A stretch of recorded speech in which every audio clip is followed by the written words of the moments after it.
Recording? Yeah.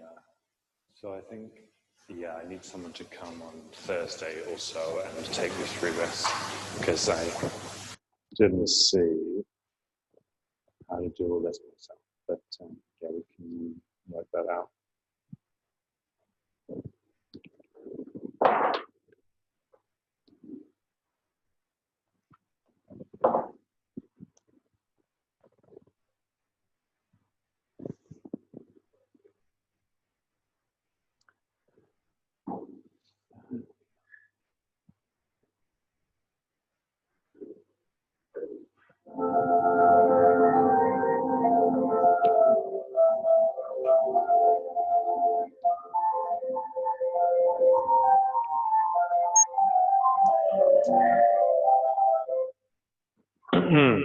Good evening.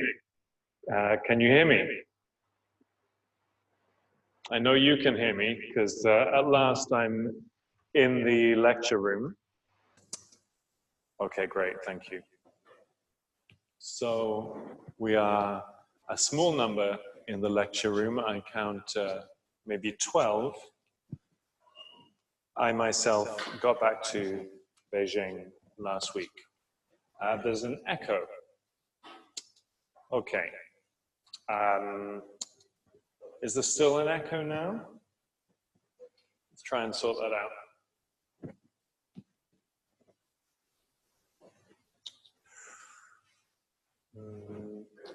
Could it be that we have two microphones and that's causing an echo? Okay, so some have an echo, some do not. Let's turn it off. Okay. So I think I disconnected audio on both of these. Let's check that. Yeah, I disconnected.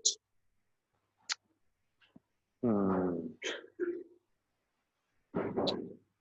try using that microphone instead, I guess, see if that changes.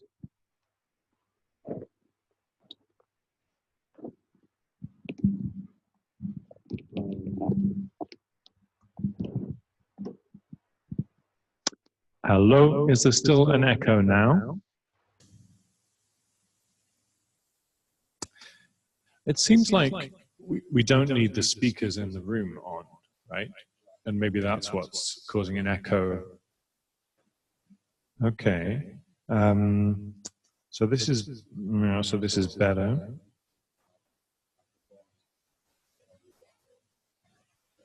Yeah, that's also an option.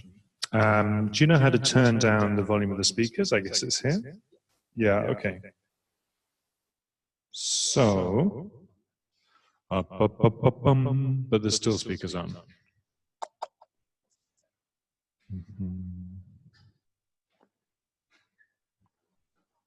Okay. So,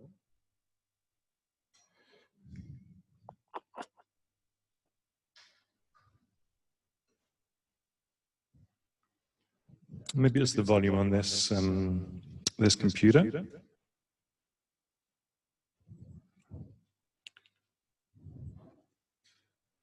Down to 0. Testing, testing. No, it's not that volume. Okay. So let's call.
喂。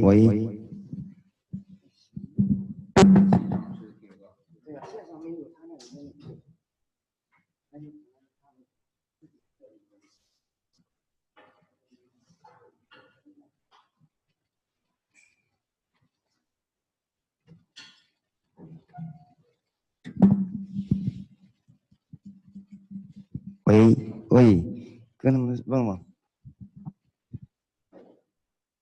Is there still an echo?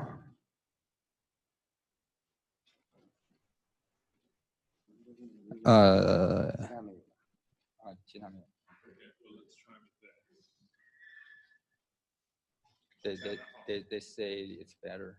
Yeah, I know. Could you turn that on? Testing, testing. Is there an echo now?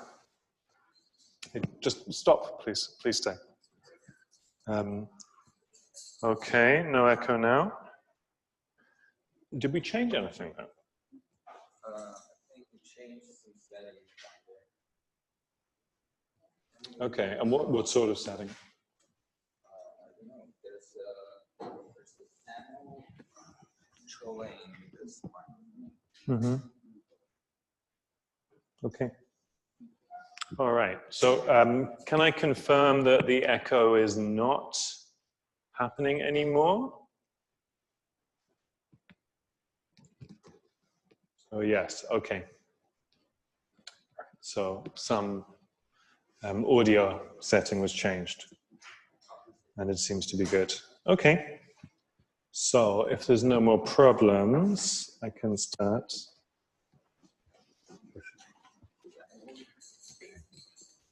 And we're recording, are we? Yeah. Yeah.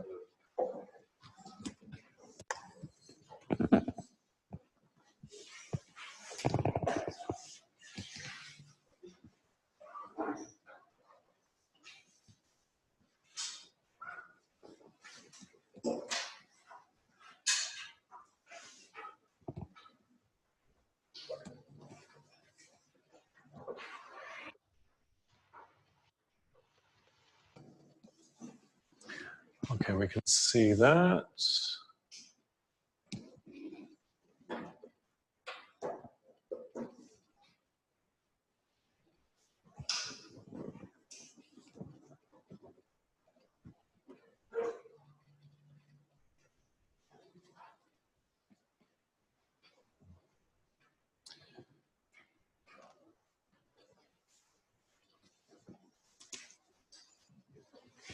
Okay, so I returned to Beijing last week.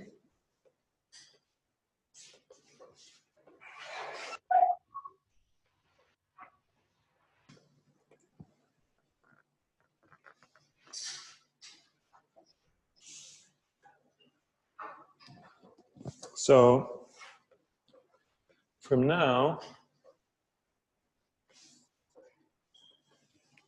I lecture from classroom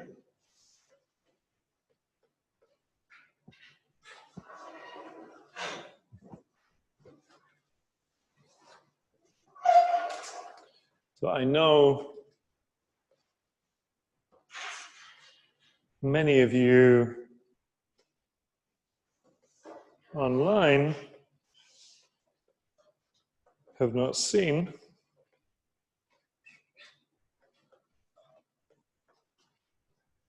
classroom. Today is my first day as well, so I took some photos.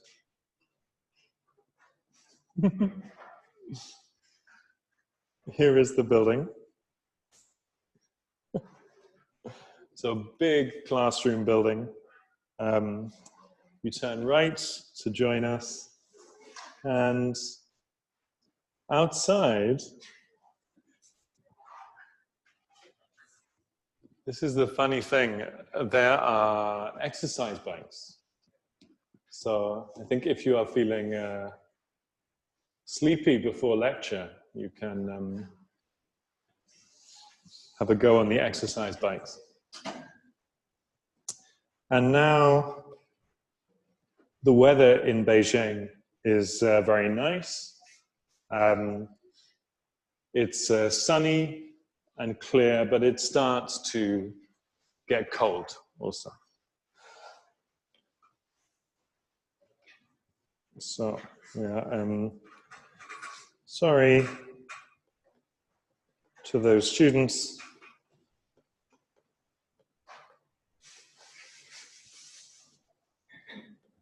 who still cannot join in Beijing.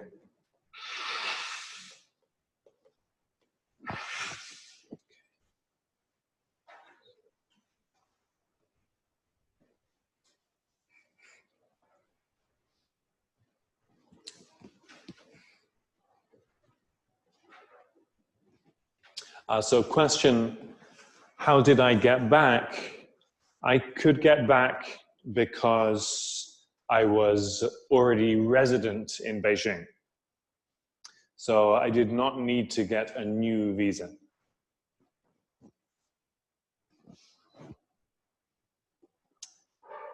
So flights are expensive, but I think the price is coming down.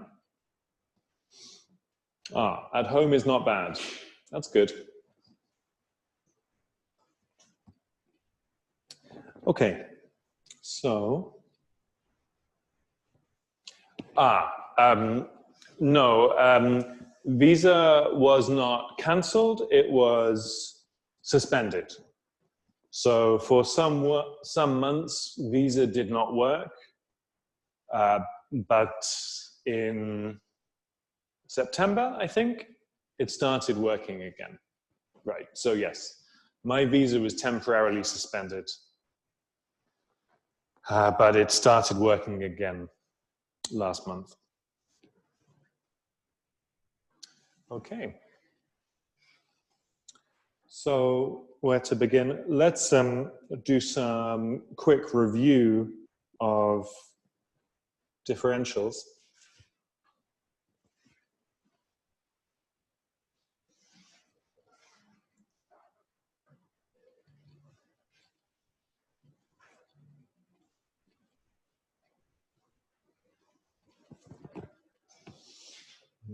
So, quick review of differentials.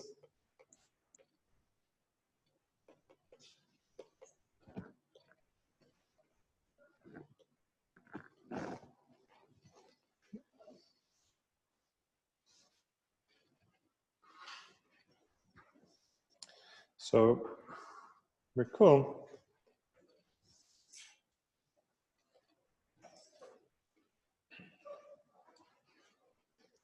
if function f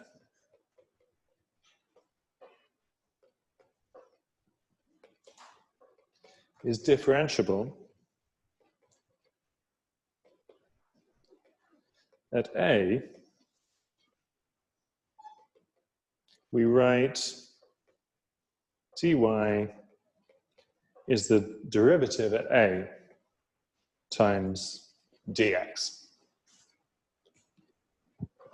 And this dx, remember, is an independent variable.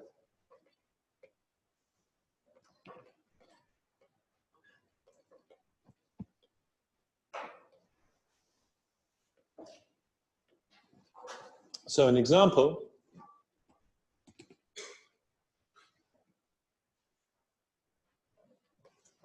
let dx be a change in the value of x.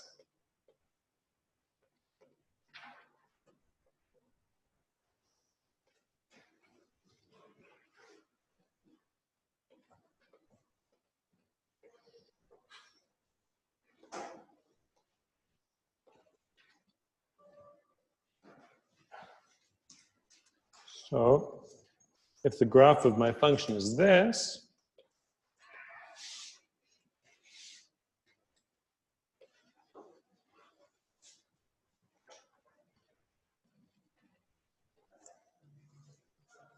and its value at this point is shown there. If I then change by dx, like this, then the value changes. So here we change by dx, and the value changes. We write that as delta y.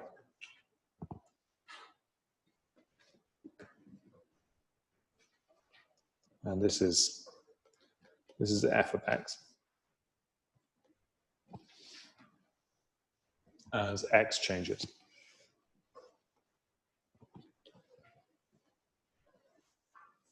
So delta y is the actual change in the value fx. But what about dy? Well, dy is defined to be dx times the derivative.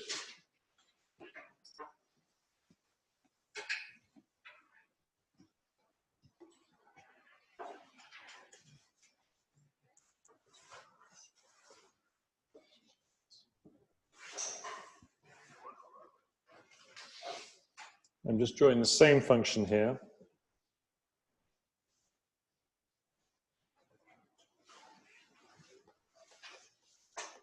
The same function fx. Okay, but I need to move it a little bit so it looks the same.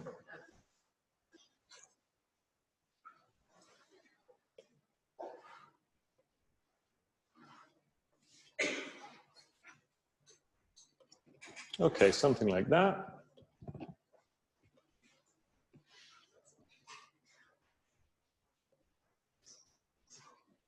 Yep. And now what is f prime a?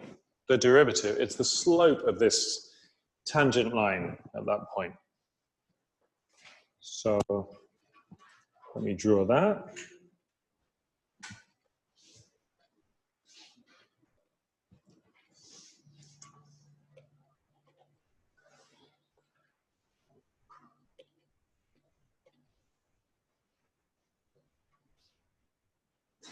Like that.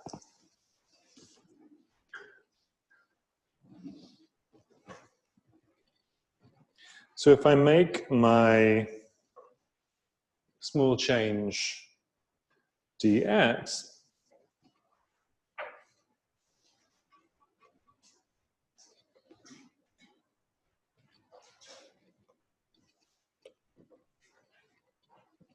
then dy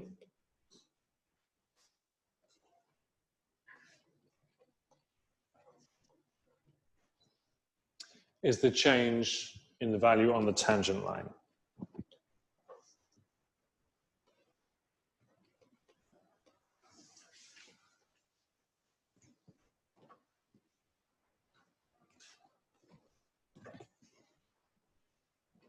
Okay. So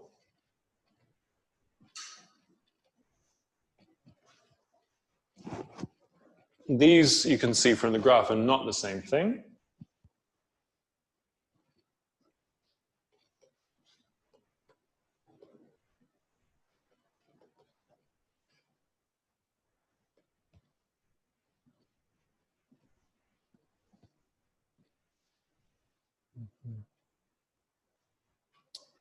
Yeah.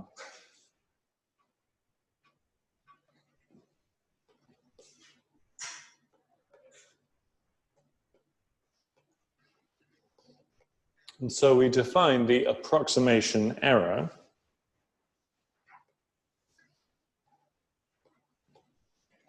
like this.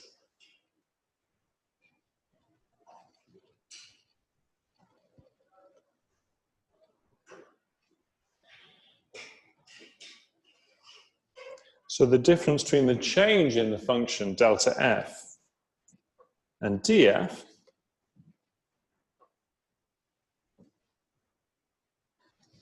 is given by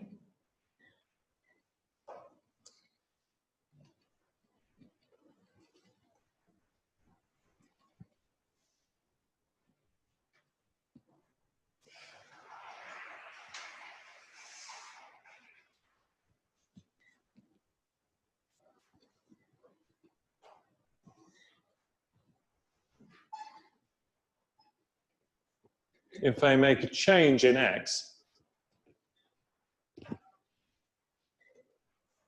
then df is by definition f prime a times that. So I should say, I mean, approximation error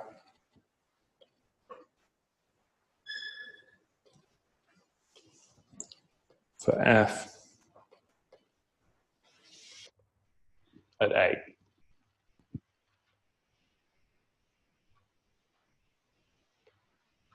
And the actual change, delta f,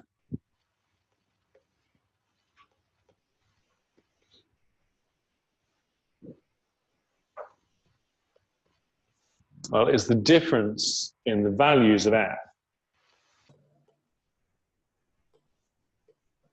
between a and a plus delta x.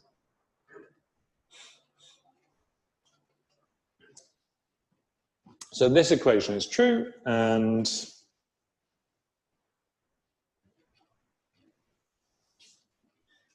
we define this to be epsilon, the approximation error. So note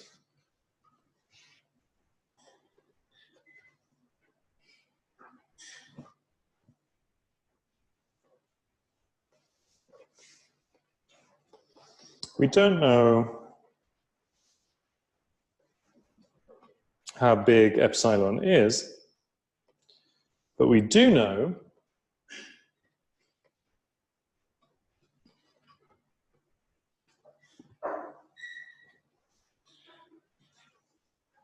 that the limits as delta x goes to 0 of epsilon is, well, the first part of the definition of epsilon is the thing that we take a limit of to calculate the derivative.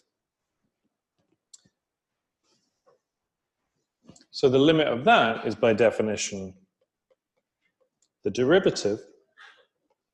And the second part is a constant f prime a.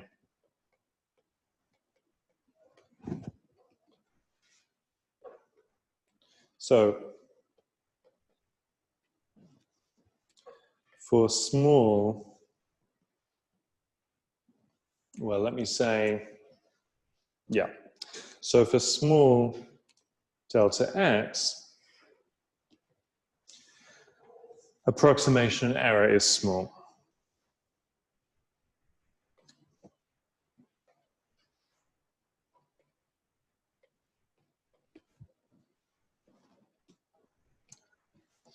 And in the picture, that's just because when dx is small, the tangent line is close to the graph of the function.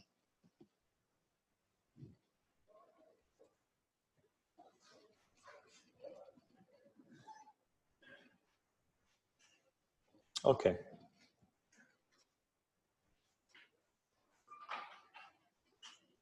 So now let's start a new topic.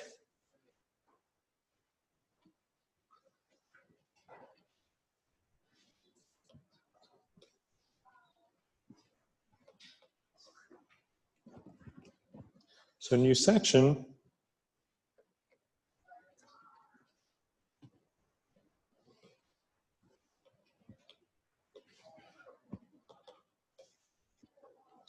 Applications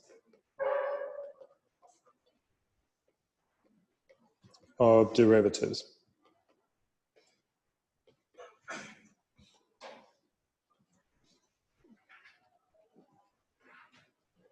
So if you found the last few lessons confusing, now is a good time to start working again, because starting some fresh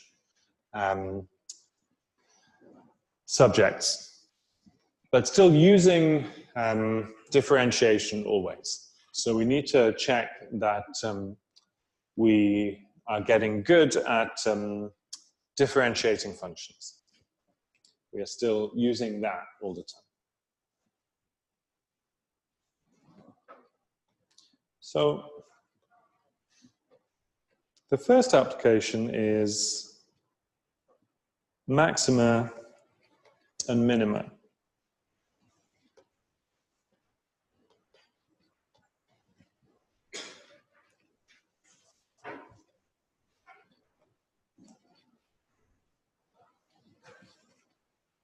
So let f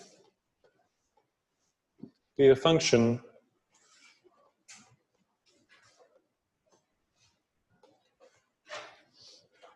with domain D.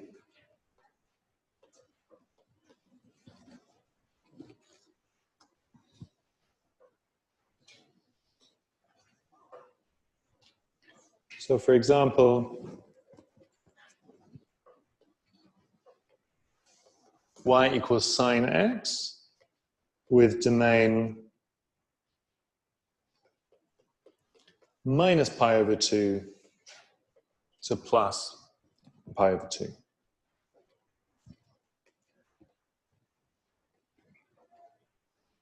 So we can sketch.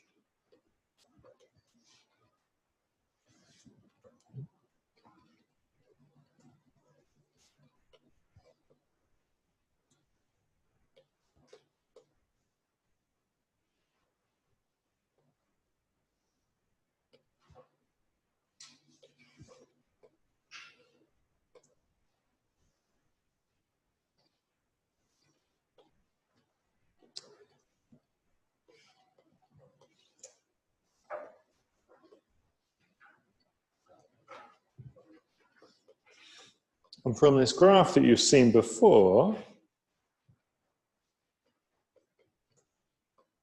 it's clear that the maximum value is 1.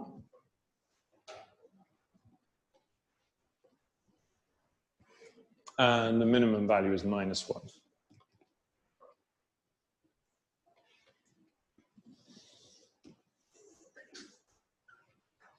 So definition,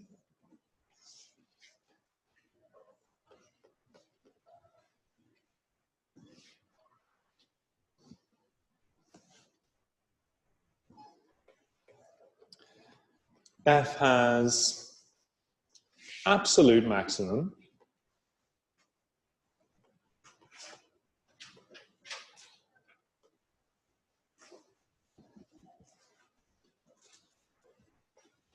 on D at C if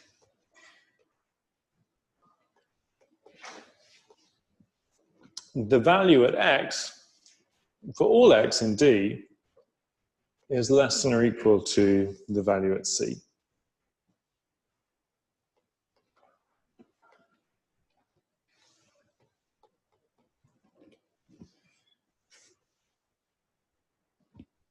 Okay.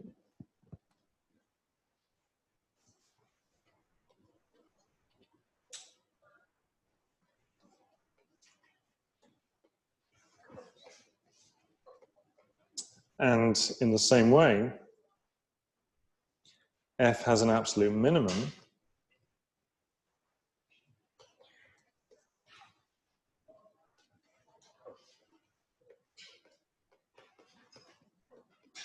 if the other way around,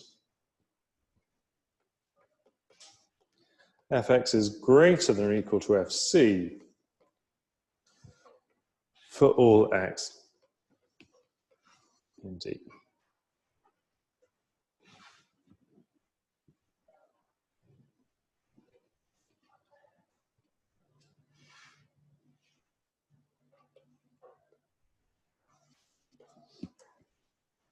Okay.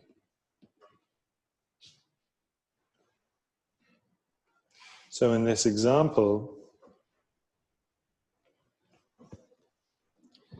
C equals pi over 2 is absolute max and C is minus pi over 2 is absolute min.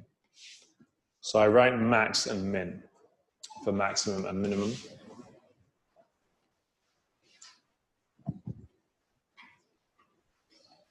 So note,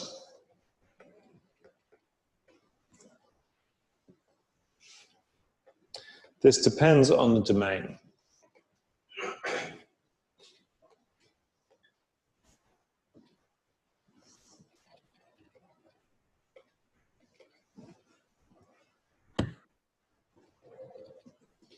So for example, if I take y equals x squared with domain the whole real line,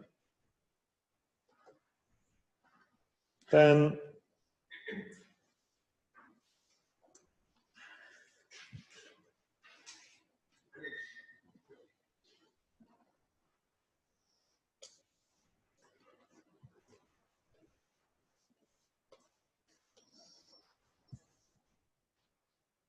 you can see from the picture that there's no absolute maximum.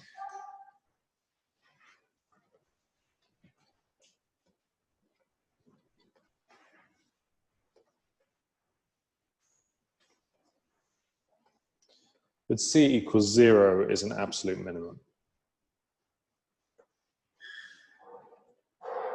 Why? Because fx is greater than or equal to f0 because x squared is greater than or equal to 0. But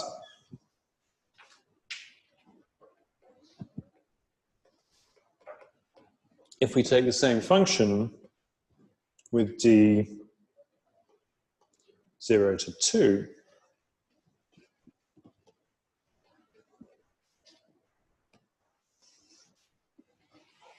so let's make a fresh graph.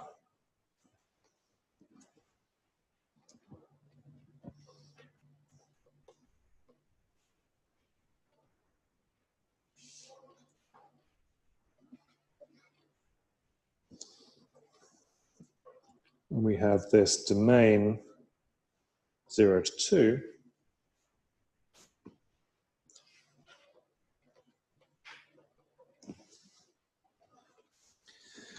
Then we have that there is an absolute maximum at 2.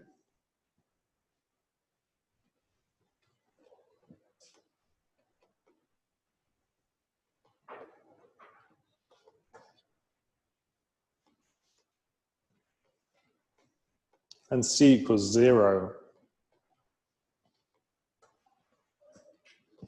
is the absolute minimum.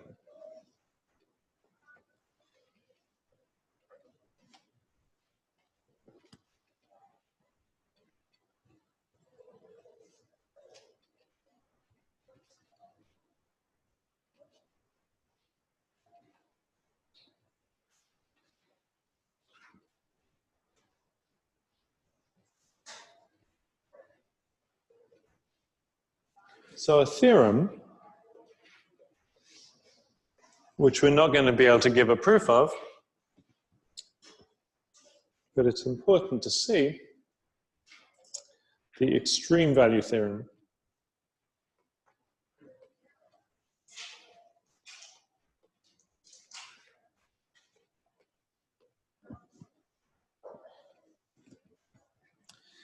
If f is continuous on AB,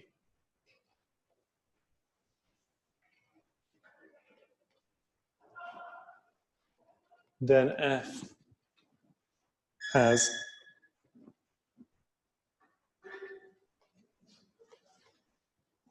an absolute maximum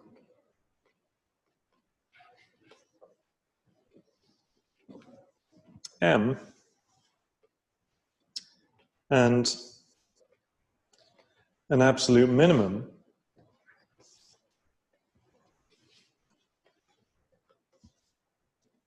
M in AB.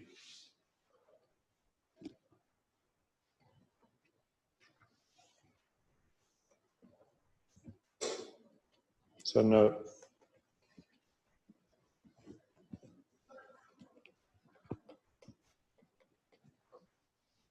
this gives, in other words,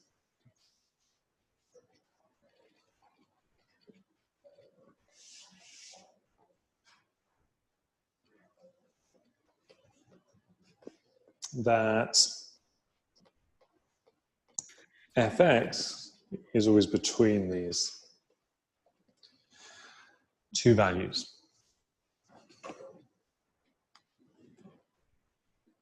So there are different possibilities here.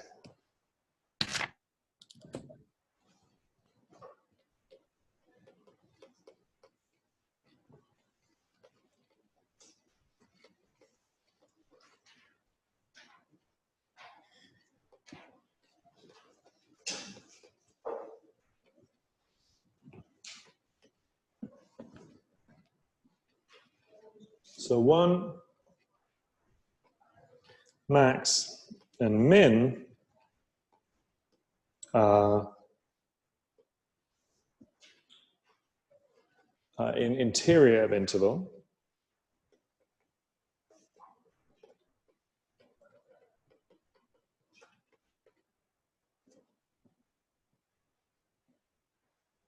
So let's draw an example.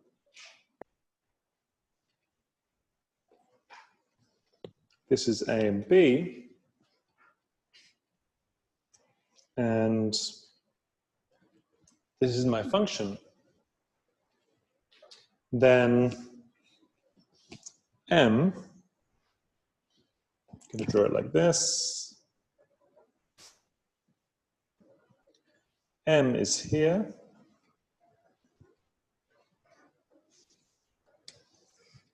And M, the minimum, is here.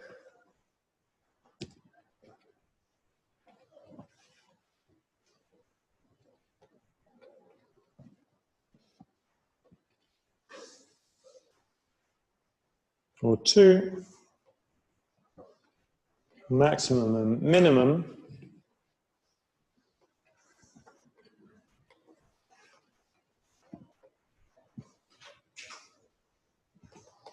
are at endpoints.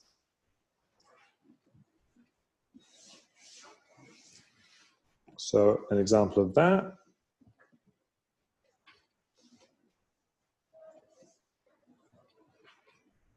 would be a function like this.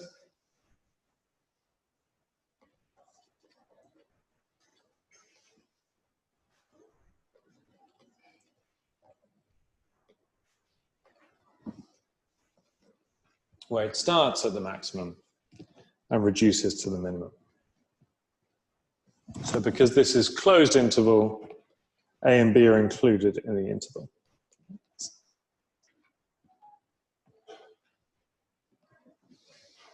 Okay. Just check if there are any questions. Thank you.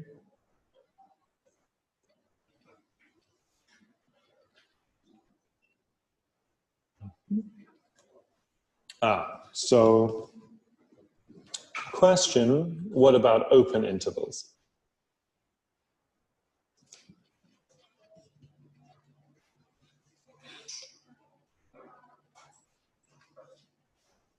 I'm going to put the question back up here.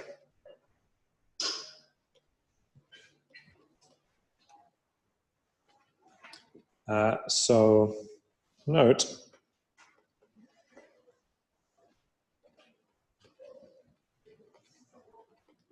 if D is open,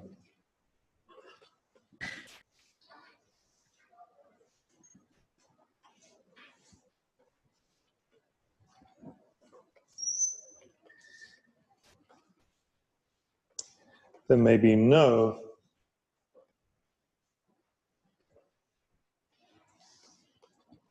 minimum or max.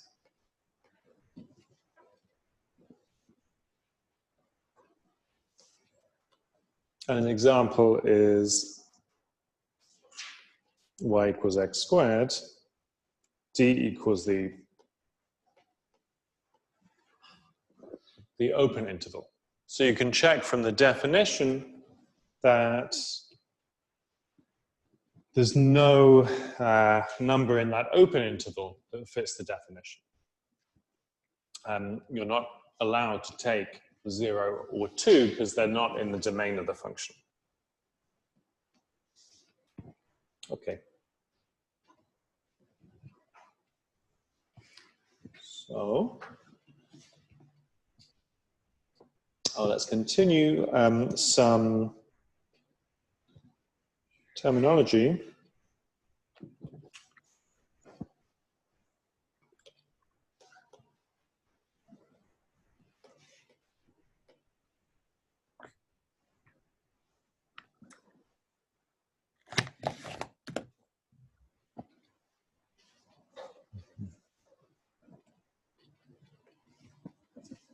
So we say extrema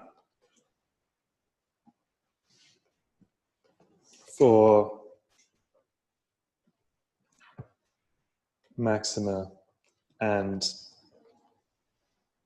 minima.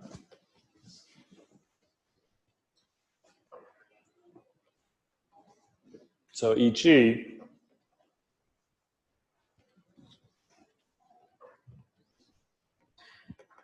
y equals x squared, d is the whole real line, has one extremum, so minimum at c equals 0, but y equals x squared on d,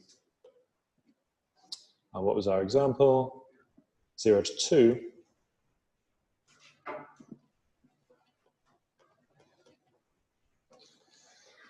Has 2 extrema.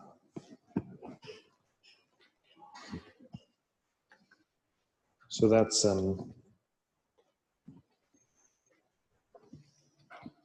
it's the singular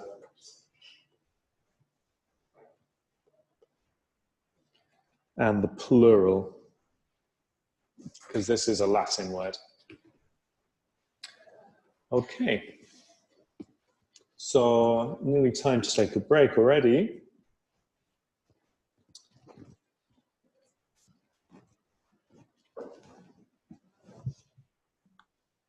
But let me give an example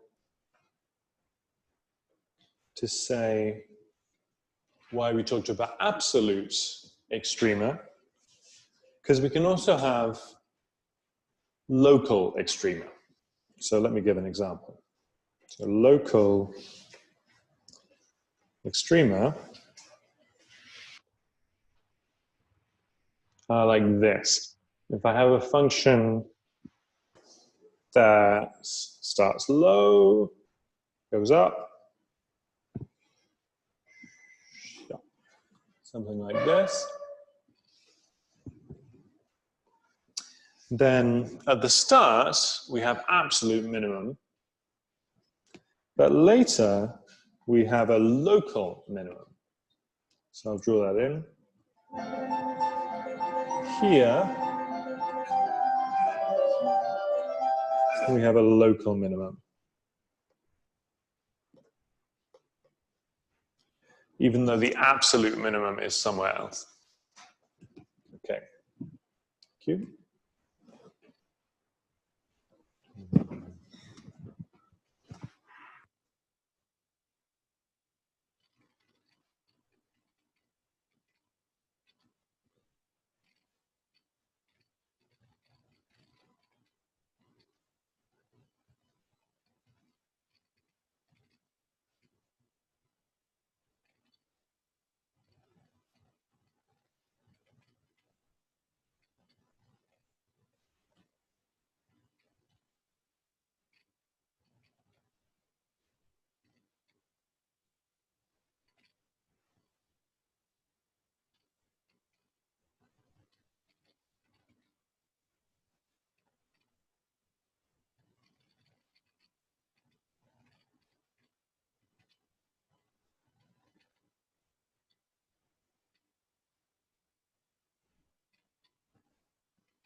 Okay, so I'll continue about local extrema in a moment, but I wanted first to try something out. So, derivatives quiz.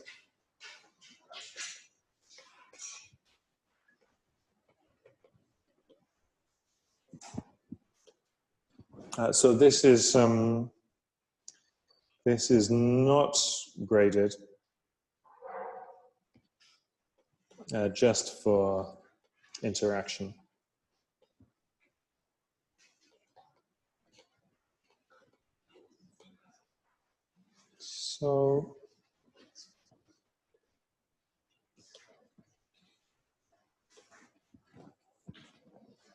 So we had a WeChat group for interactions. I need to find it again. Oh yeah, quiz. Okay, so first,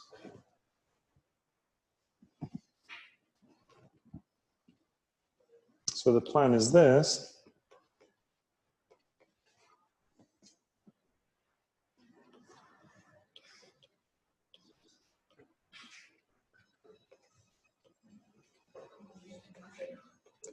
Find the quiz WeChat group.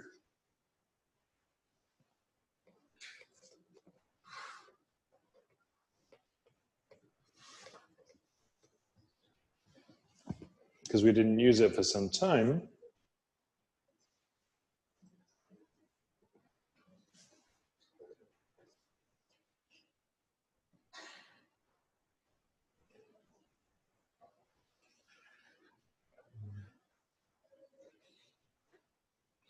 Okay.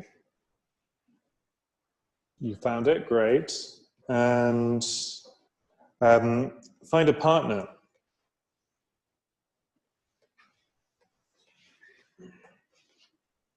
On WeChat. So it can be anyone.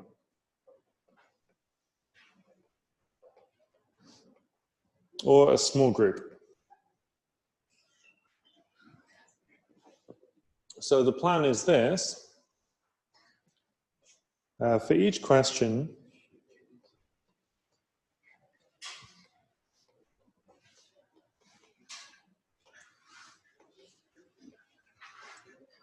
number one, you message each other with the answer.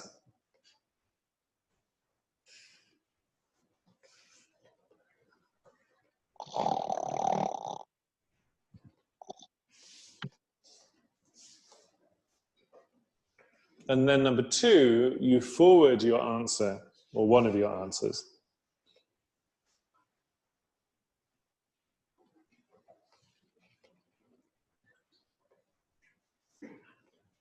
Maybe your answers are different.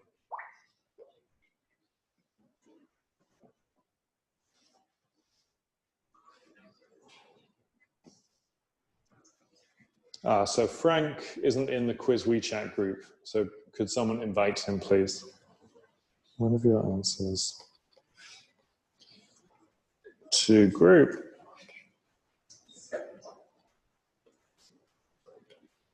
And then look at group. Thank you, student Lee or Leah.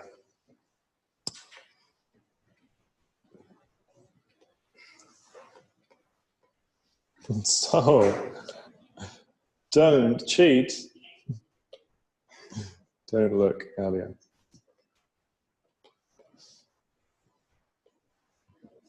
Okay, does the plan make sense?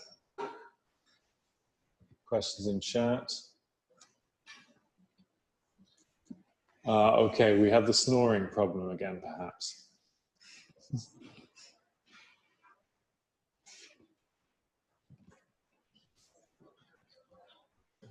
Okay, so does everyone understand the plan?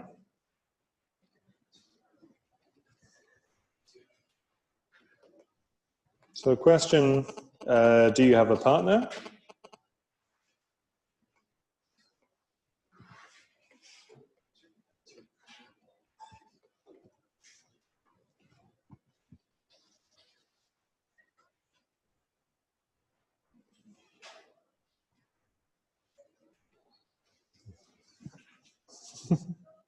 So you can't choose me. Great. Okay, so some people have a partner.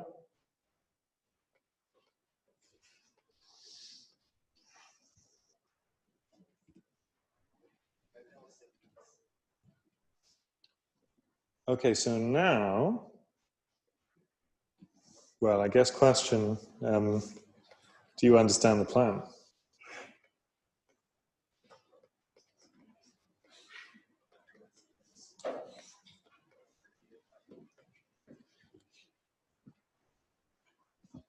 Okay.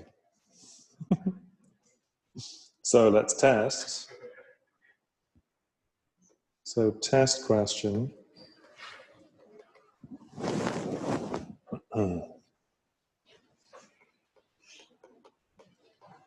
Differentiate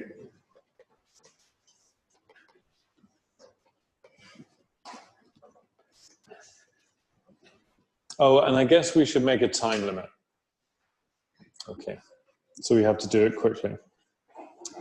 Yeah. Otherwise it's too easy. So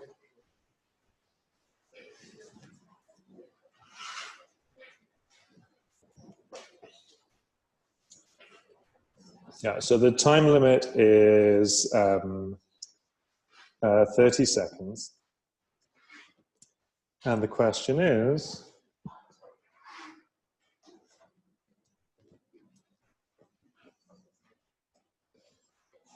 f equals x squared plus 5.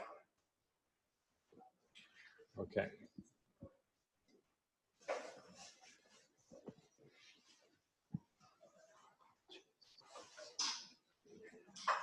So now you have 20 seconds.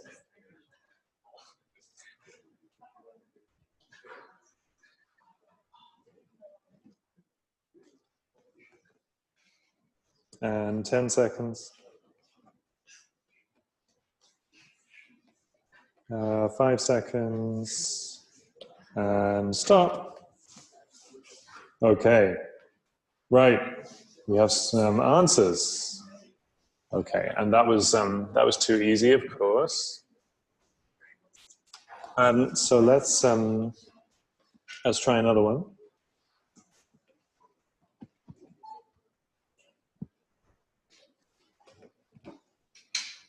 So fx is x to the 5 minus 0.125 x squared plus 0.25 x.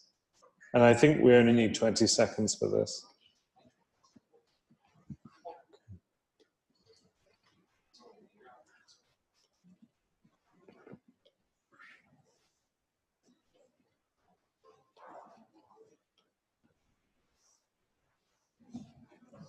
So 5 seconds.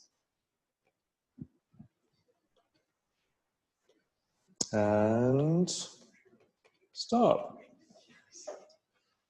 Okay, and now we can look at the group.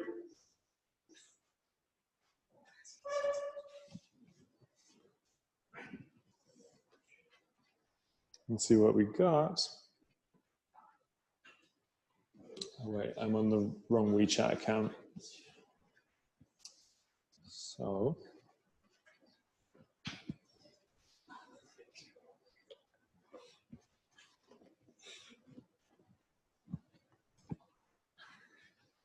So what have we got? Oh, great. So that looks all correct.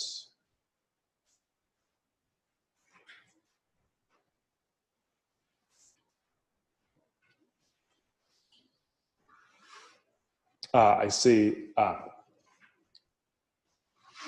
Yeah, so all correct. Student Cheng Wei has recalled their answer, which was out by 2. But otherwise, well done, everyone. So I see lots of answers, and but I see that, yeah.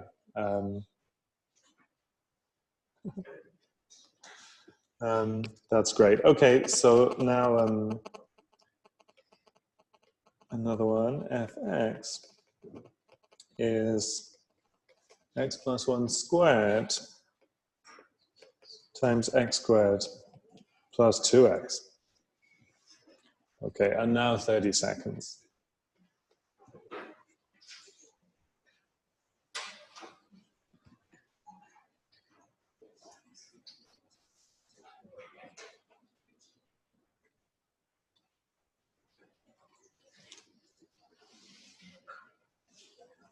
And 10 seconds.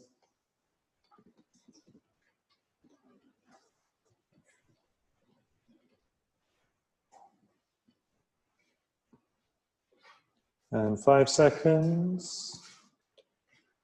And stop.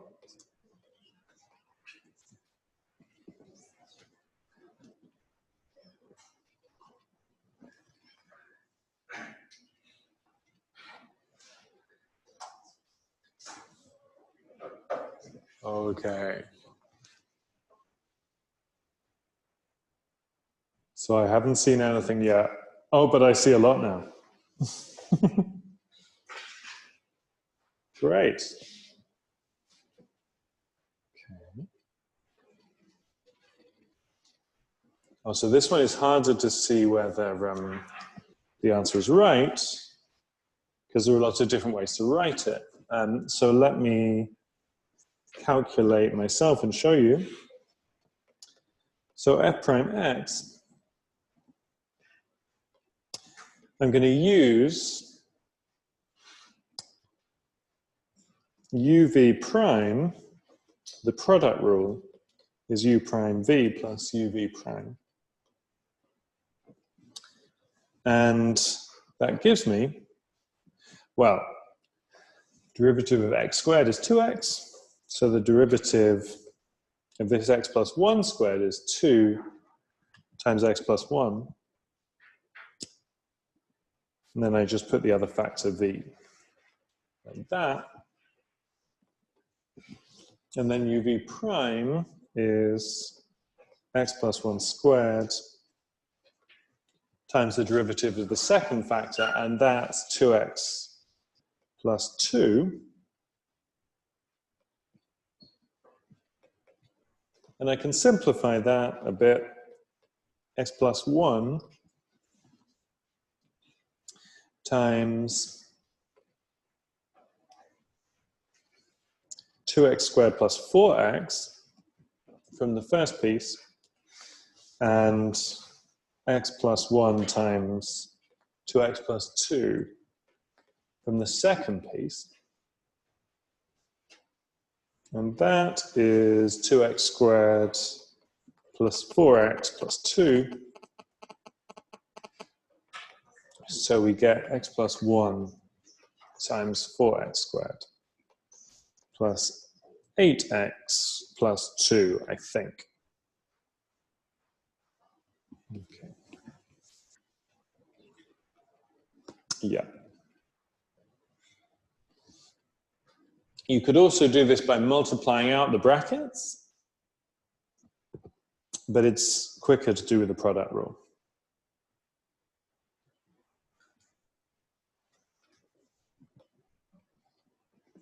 Okay, great. So one more.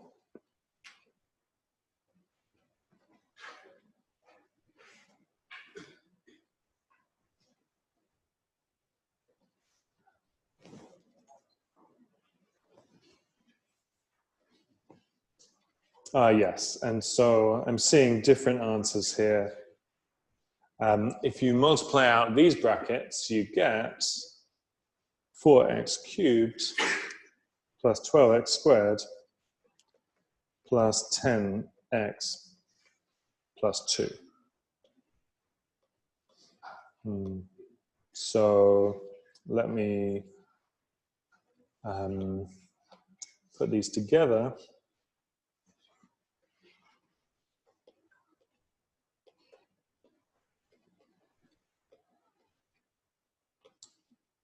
And say here,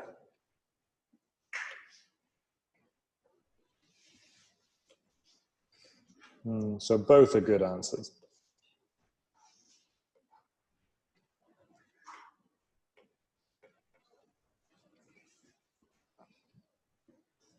Okay, well done everyone. One more. If fx is 1 over 3x minus 2. Let's do 30 seconds for this as well.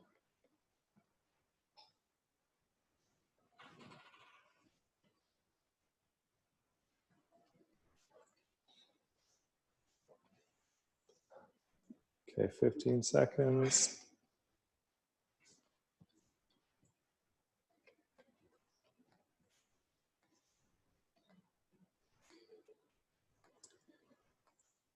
Ten seconds. And 5 seconds. And stop.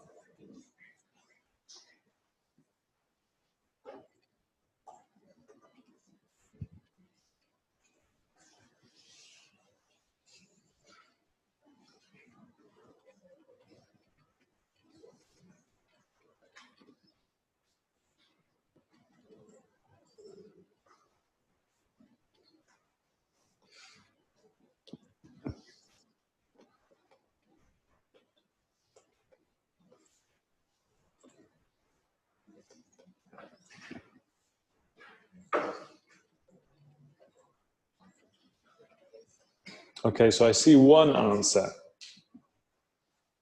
but I think there must be others.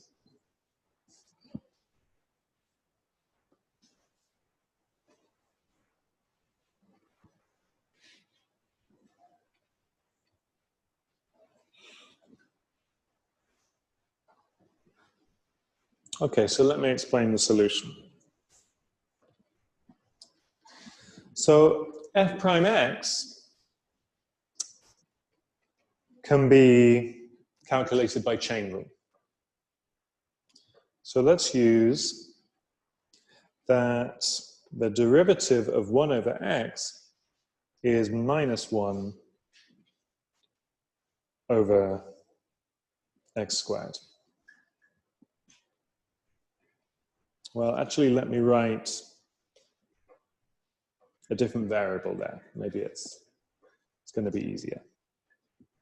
So the derivative of 1 over u is minus 1 over u squared.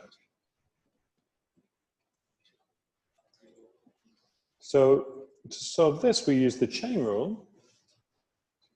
We differentiate the outside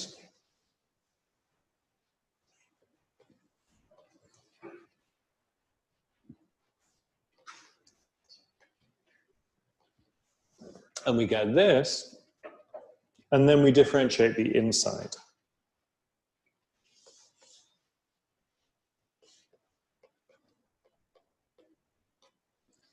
So here,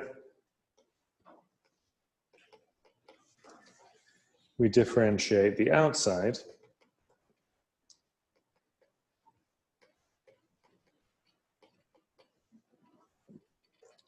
And then we multiply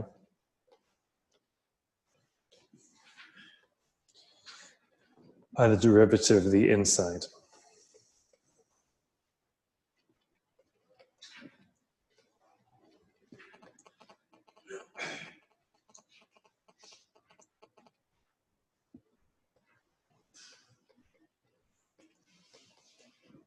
So the answer we get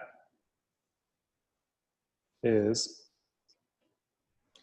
minus 1 over 3x minus 2 squared times a 3. from that derivative. So it's minus 3 over 3x minus 2 squared. Okay, and I see lots of right answers there. That's great. Yeah, and different ways to write it. So, okay, so well done all.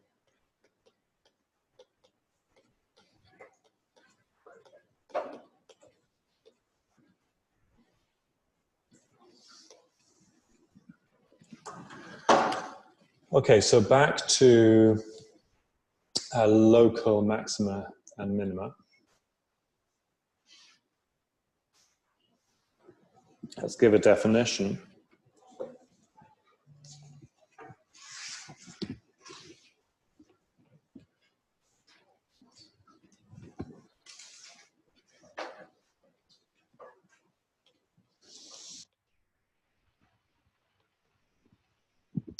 So the idea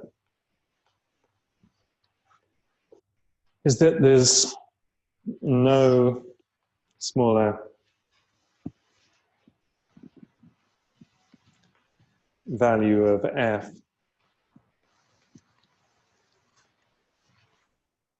nearby. So there might be a smaller value of f somewhere else at the absolute minimum, but at the local minimum, there's no smaller value of f nearby. So let's give a definition.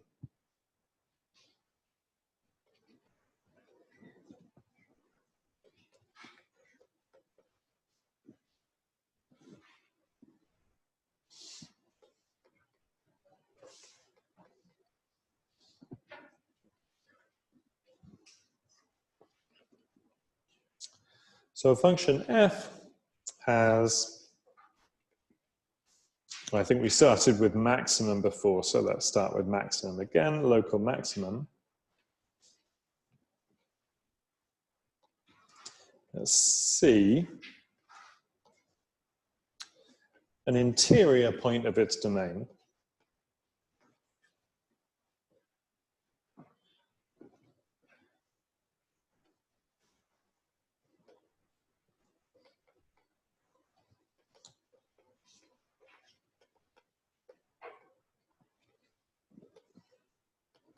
If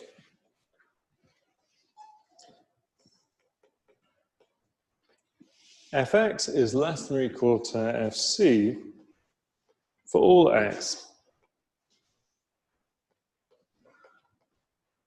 in some open interval containing c.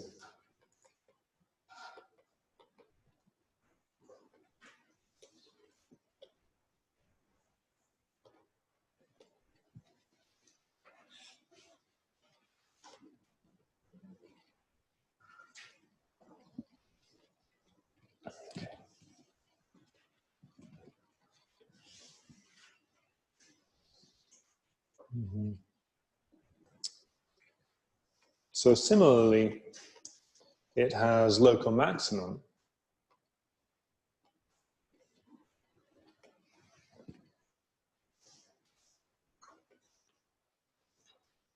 at C. Oh, I wrote the wrong thing here. An interior point.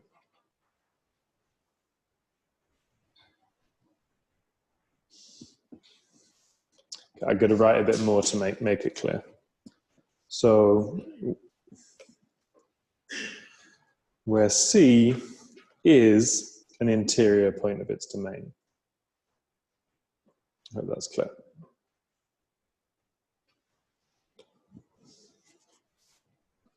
So C is an interior point like the red point at the top. And we define local maximum and minimum in the same way.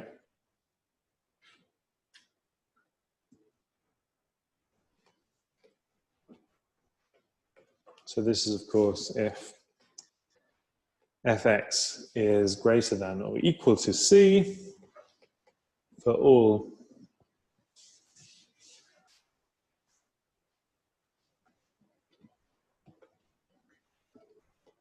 x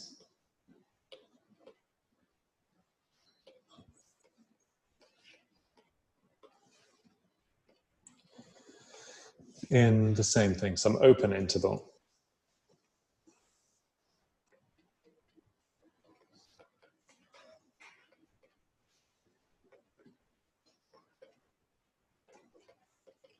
Containing C.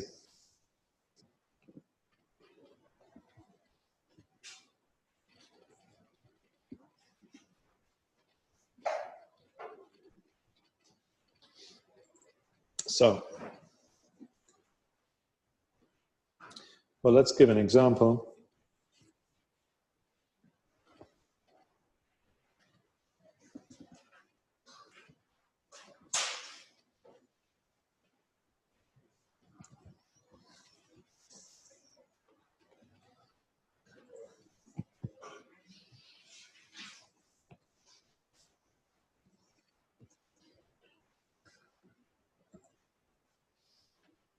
So we could have a function that looks like this.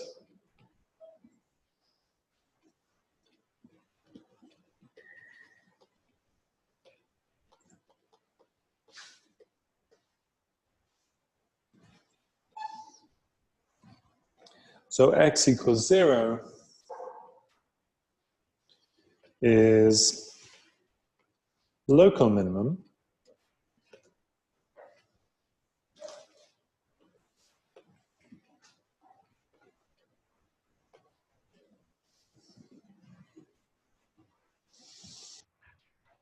So let's say this is -1 and this is 1.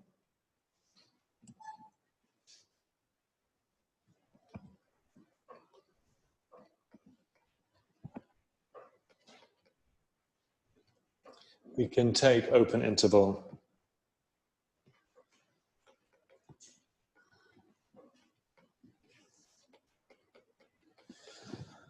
-1 to 1.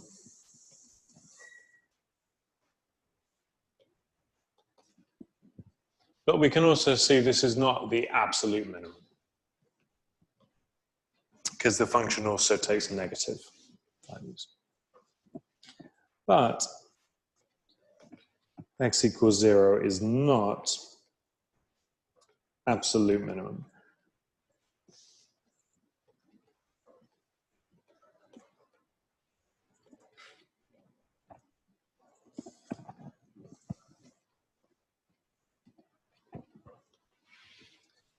So question, why do we say open interval?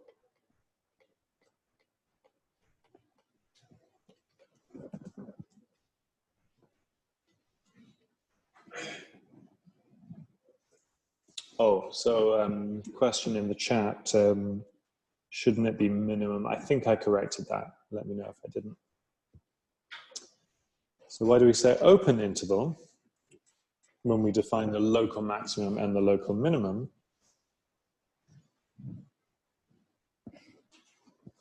Answer. Well, otherwise, for say, just fx equals x, and c equals 0,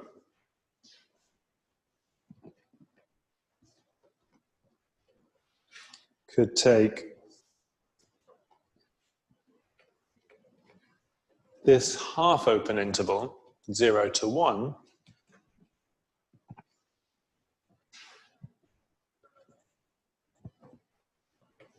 and then c equals 0 would be a local minimum.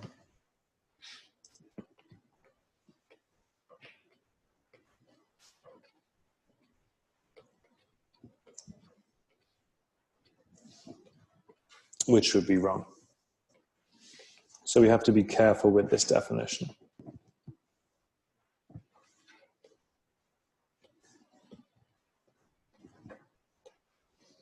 Otherwise, we can take an interval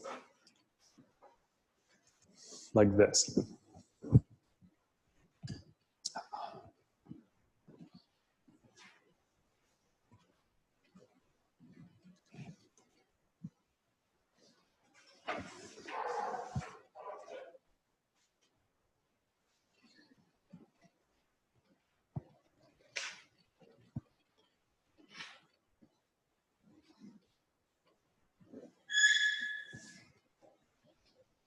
Okay, so a theorem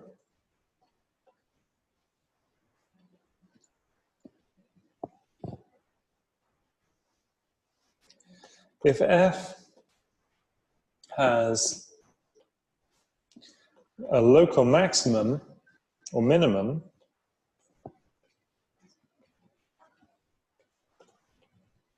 at an interior point,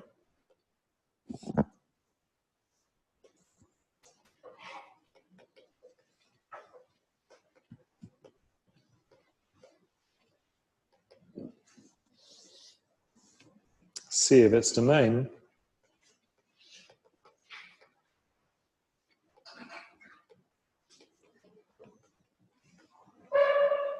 and f prime is defined there, C,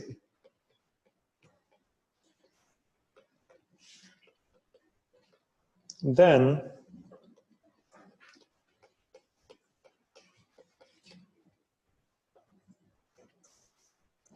the derivative of that point has to be 0.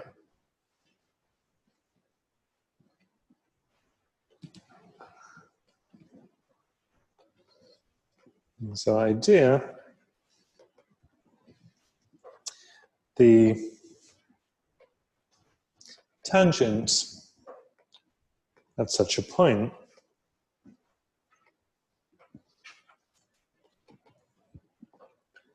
must be horizontal.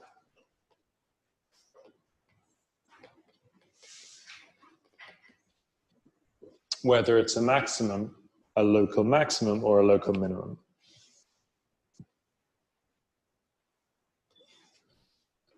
Local maximum, local minimum.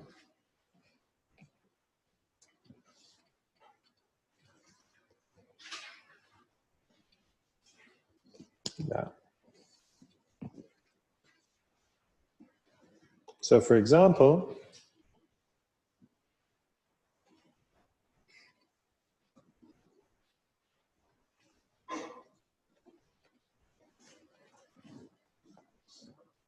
fx is x squared, and let's take the domain to be the real numbers.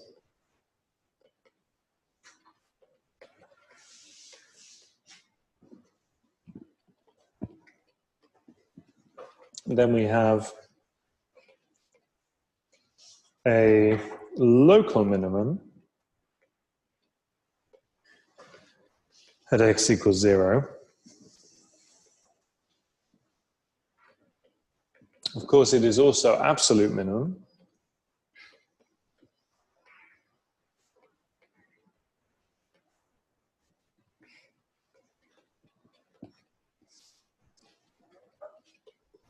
And f prime at 0, well, f prime is 2x. So f prime at 0 is 0, which matches with the theorem.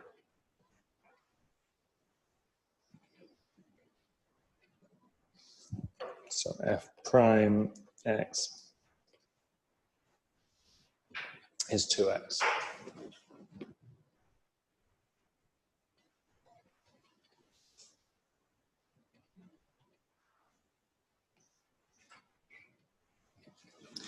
But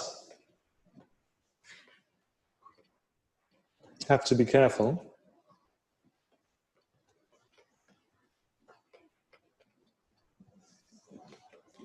We can have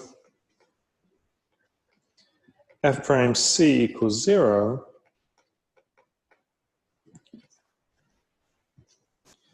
where there is no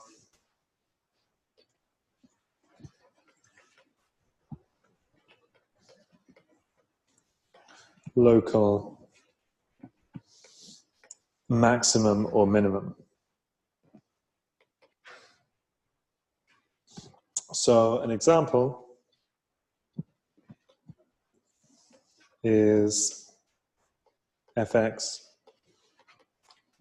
is x cubed. Let's take the same domain.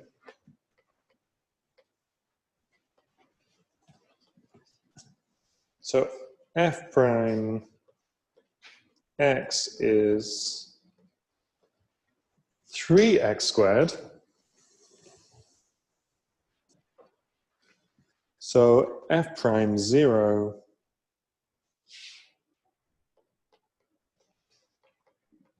equals 0, but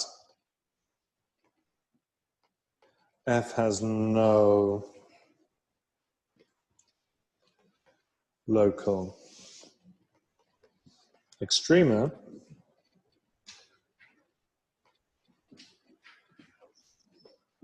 It doesn't have any absolute extrema either.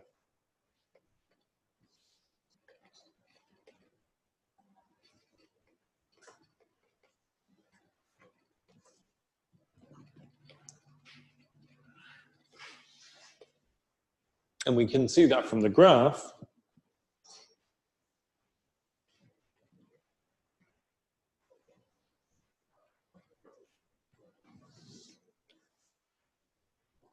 The graph of x cubed, that the tangent is horizontal here, but still it's not a local maximum or minimum.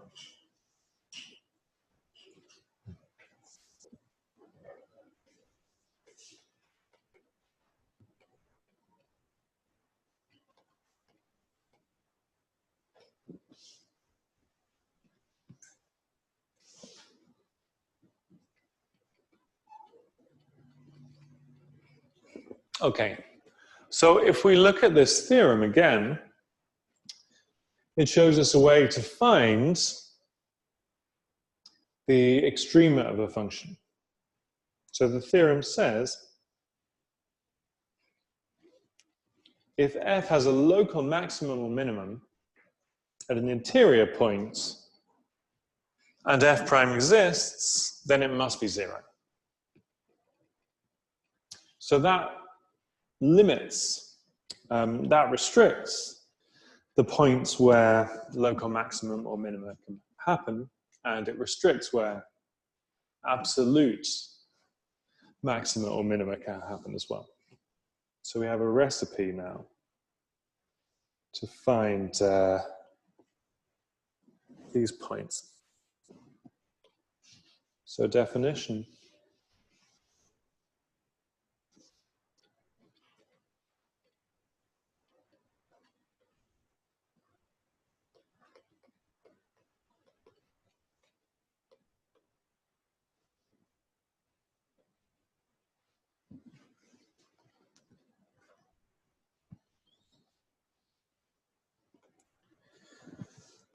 An interior point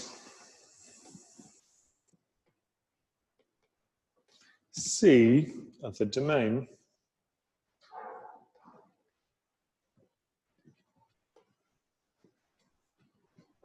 where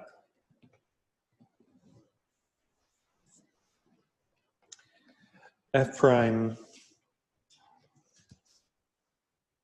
C is 0, or f prime is undefined,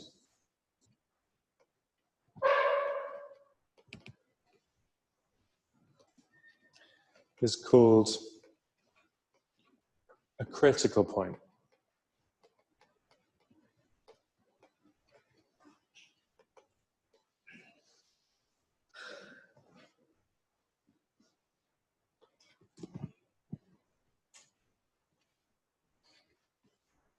So now we have a way to find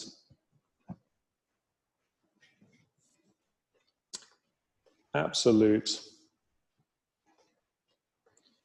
extrema.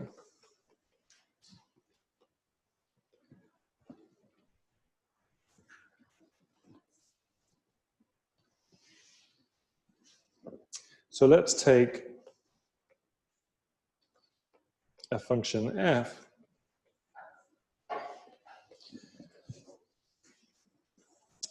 on an interval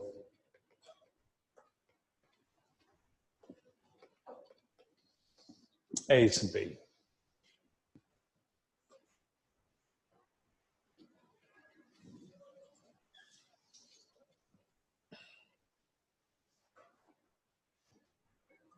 So first step,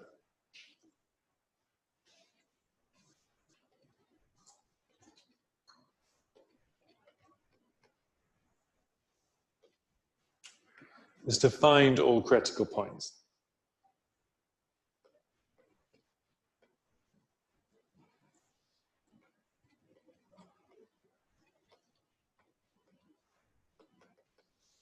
So points where the derivative is 0 and points where the derivative is not defined.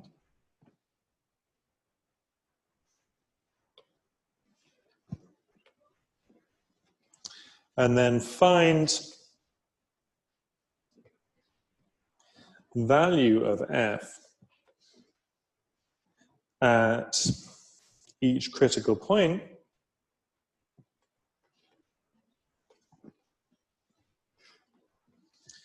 and the endpoints.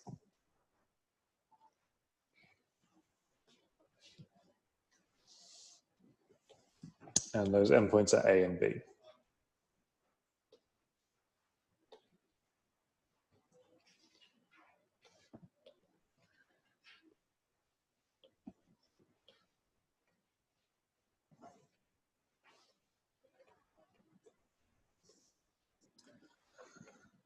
And then we just take the largest and smallest values.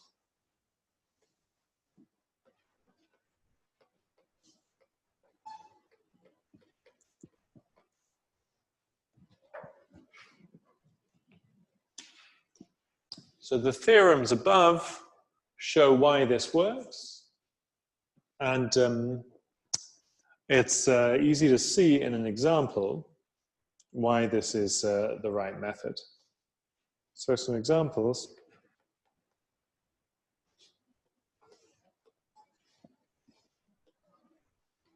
Let's take fx is x squared on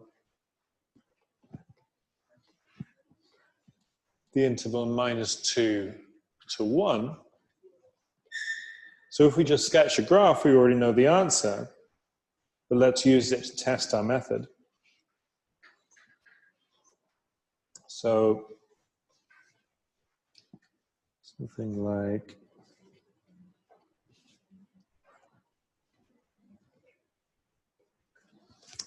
this. So we go from -2 here to 1 here.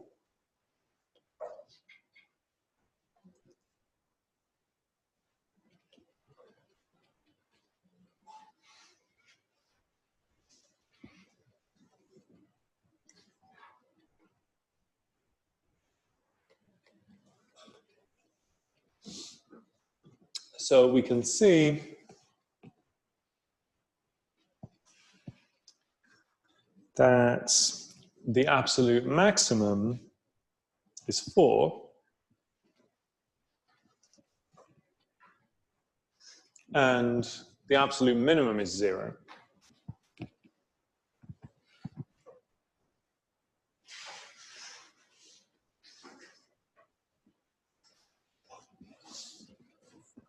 But the method says find all critical points. Well, that's when f prime is 0 or undefined.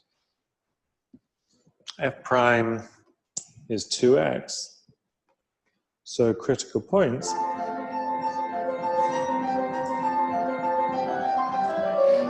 are just 0.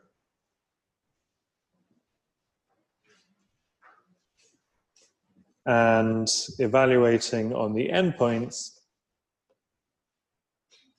we get 4. Oh.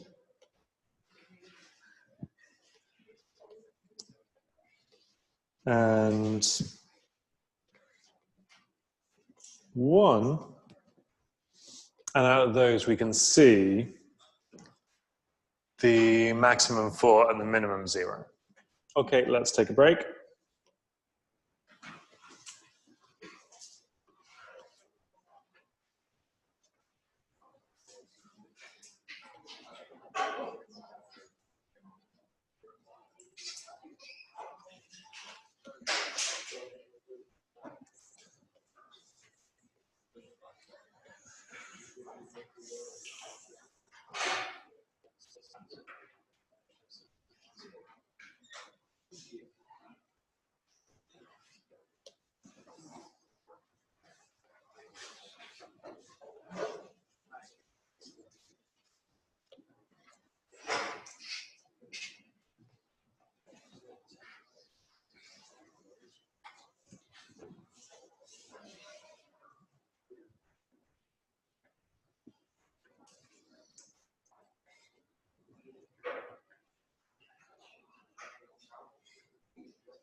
Okay, so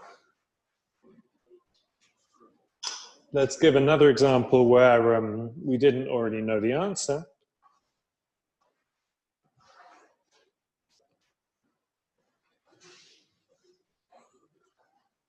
let's take GT is 8t minus t to the 4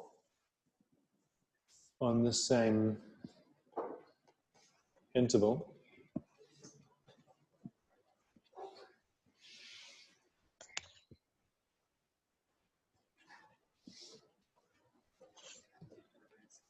So now it's not so easy to sketch, but we can calculate g prime t is 8 minus 4t cubed. So if g prime t is 0, then that implies that t is the cube root of 2. And that is greater than 1. So it's not in the domain.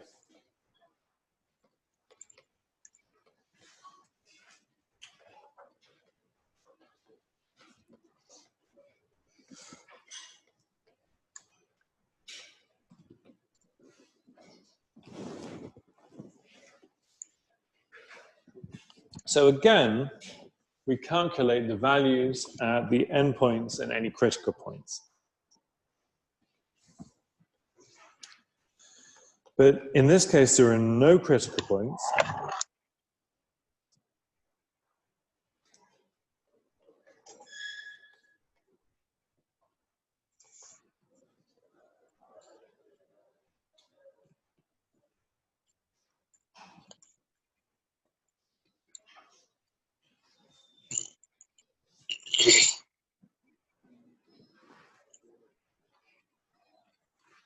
So we just calculate g at minus 2.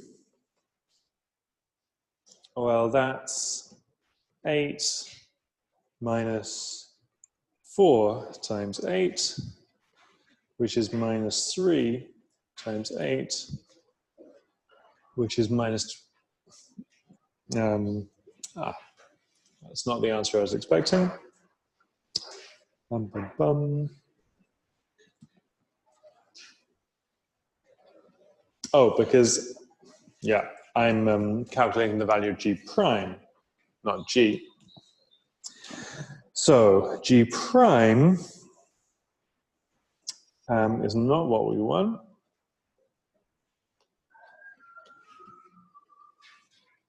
Let's start again.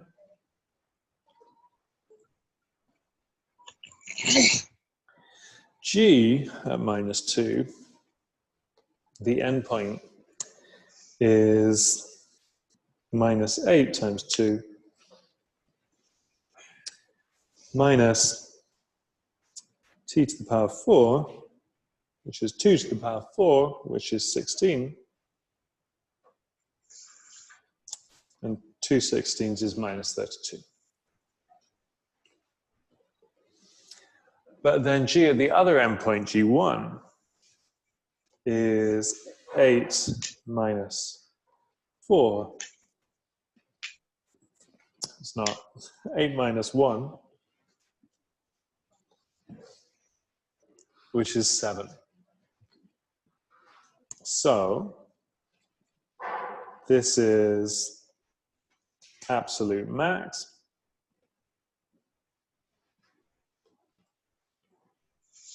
And this is other way around.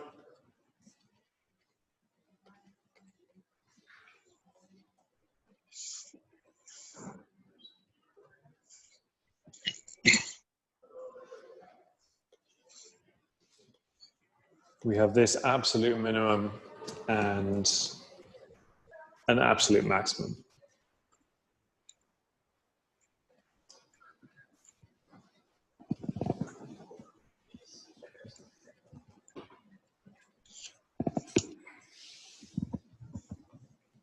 So we should do an example where f prime is not defined. So going back to the definition, an interior point with a domain where f prime c is undefined. So we can take this example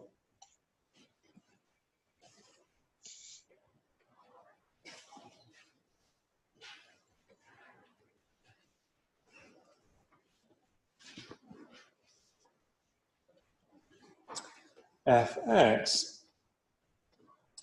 is the square root of the absolute value of x. So remember the graph of this from before.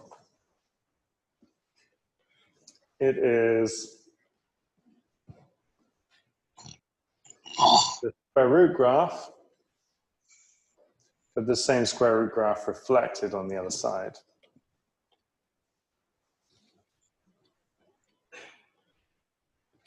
And let's take an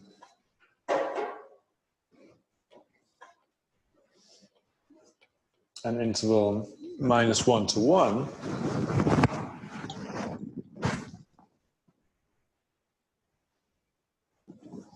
Like this.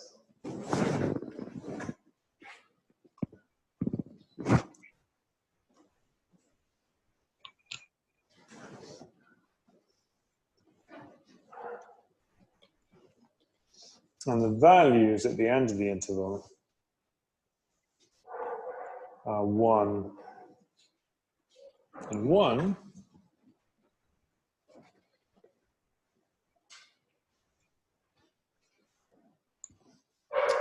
But we also have, of course, the value at 0.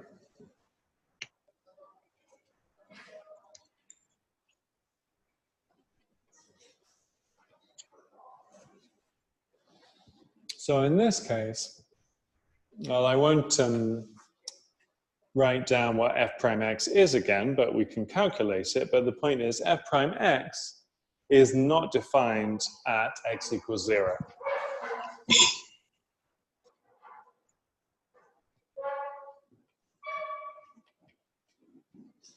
Why? Because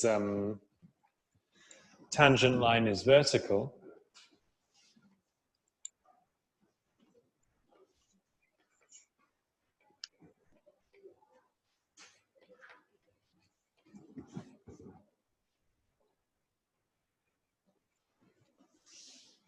So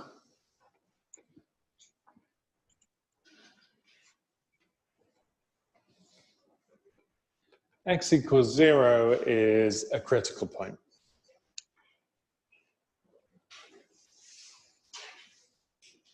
So the calculation, oh, is it okay? Oh, thank you. So the calculation goes like this. We calculate the value of f at the endpoints and this one critical point.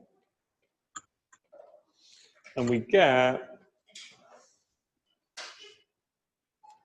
1 and 0 and 1.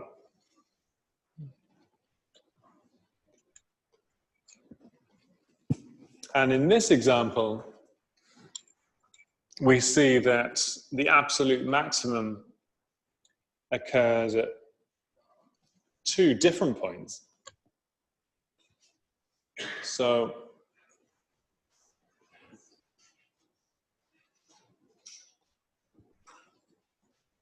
both -1 and +1 give the absolute maximum.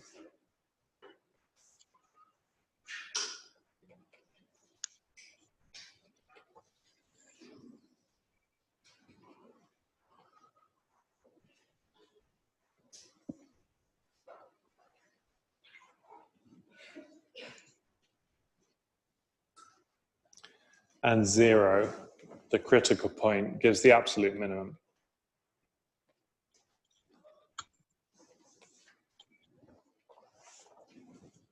Okay.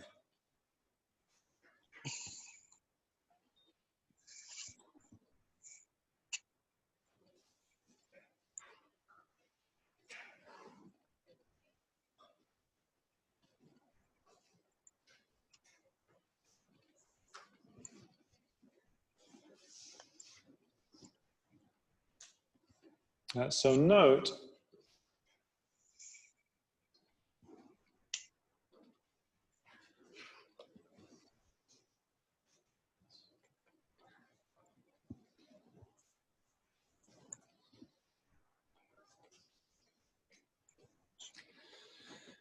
even though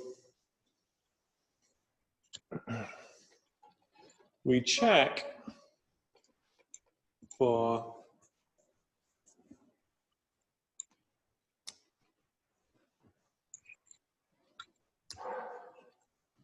extrema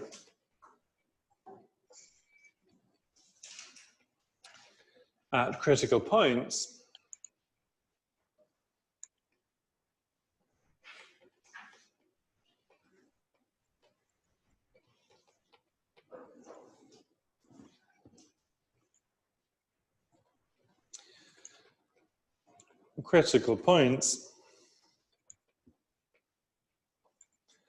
do not have to be extrema.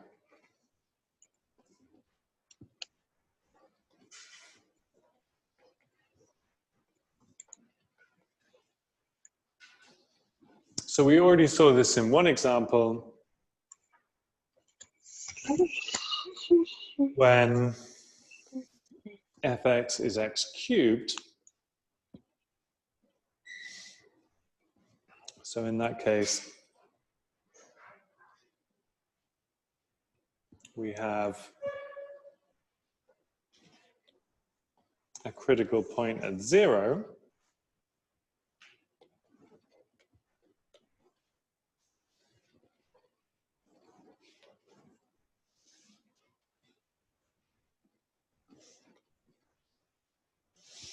And because the tangent vector is horizontal,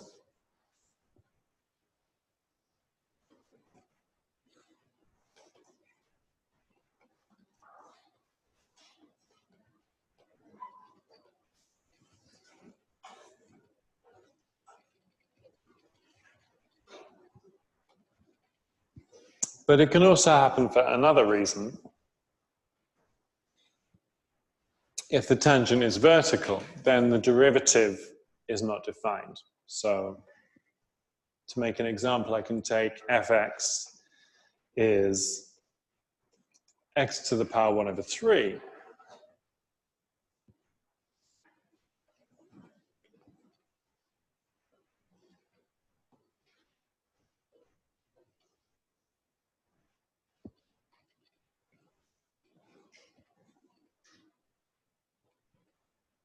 And then the tangent is vertical.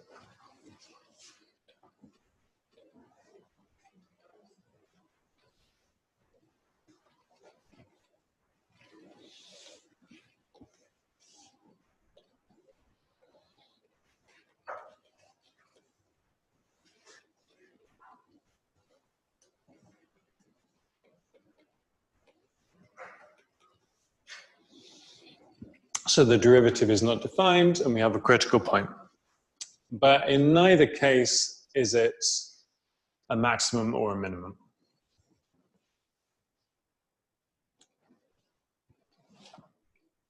Okay, so let me check for any questions.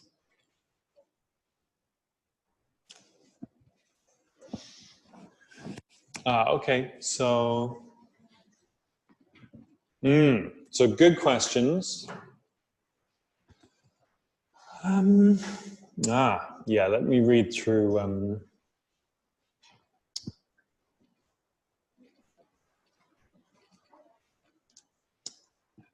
Yeah, I sat down for a bit.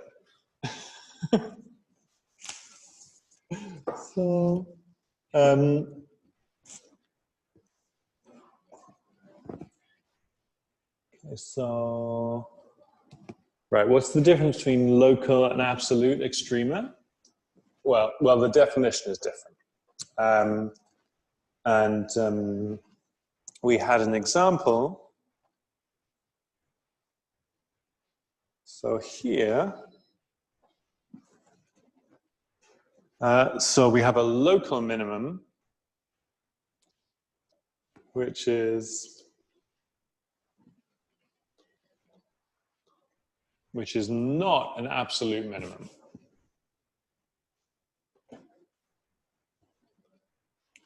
So this is not an absolute minimum.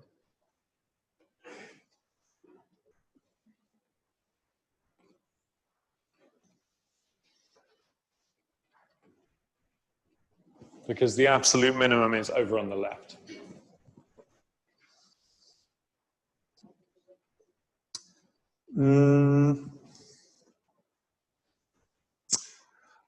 Yeah, inflection point is a bit different. So let me go to the end again.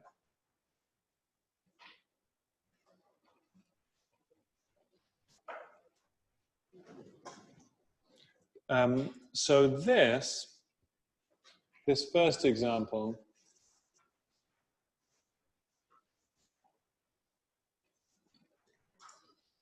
let me move this around a bit.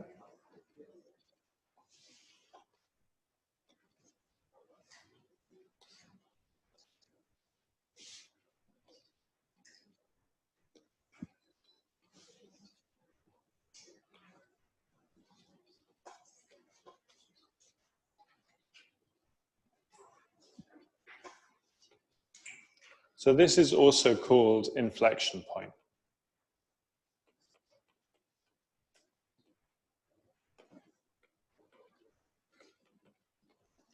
And as someone else said, that can be defined with the second derivative. Yeah, let's not talk about that yet.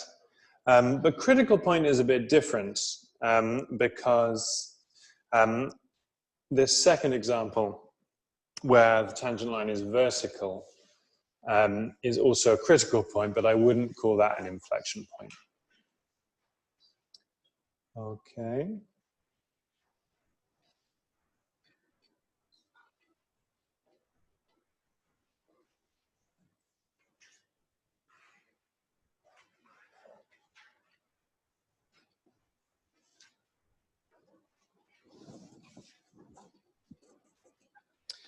Okay, so a note from the questions.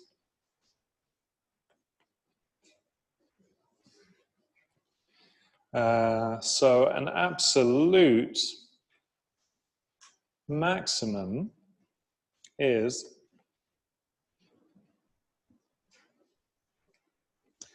from the definition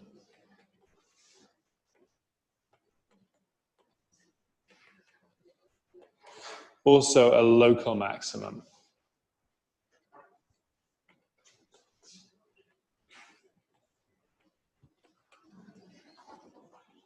And the same, of course, for minimum.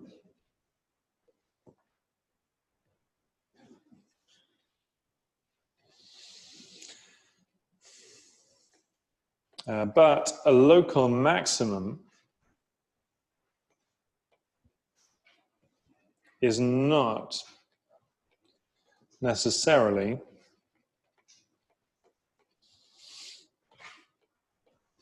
an absolute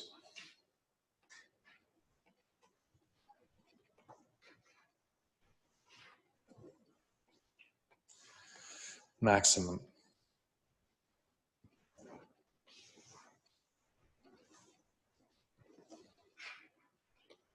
Okay, so last point, critical point is extremum? No. So these examples are critical points, but they are not extremum.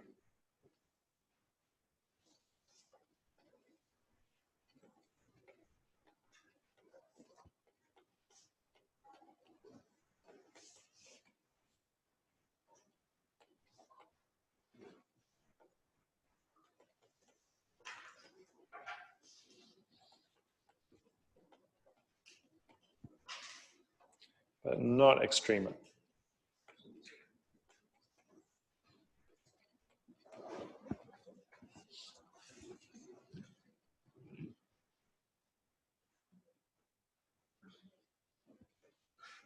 Okay. So,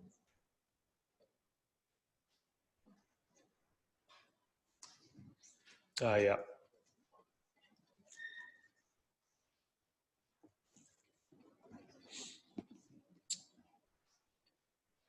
Well, and about turning points. So these you could call turning points, but this one is a critical point, but it's not by any definition an inflection point.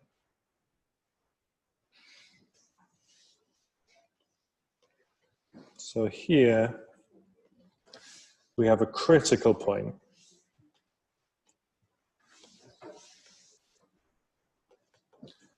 And it's called a cusp, actually. Yeah, okay. And yes, so it was cube root down here. Cube root.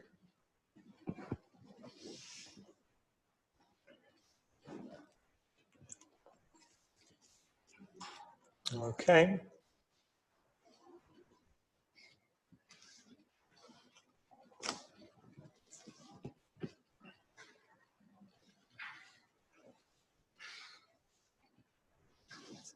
So I think I'm not going to do this example in detail, but I want to give you a feeling of how this can be useful.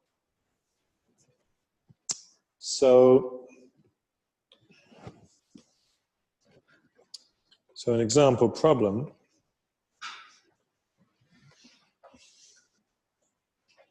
Or example application.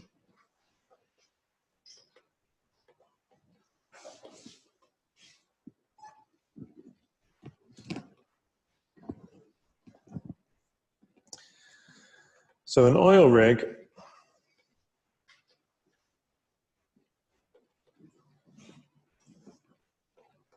is 12 miles offshore.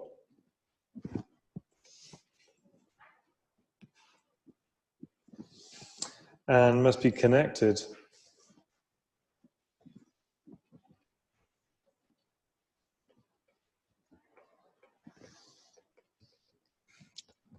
to oil refinery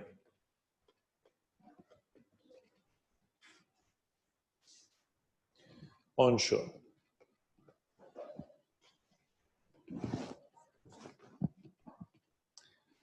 So the pipe costs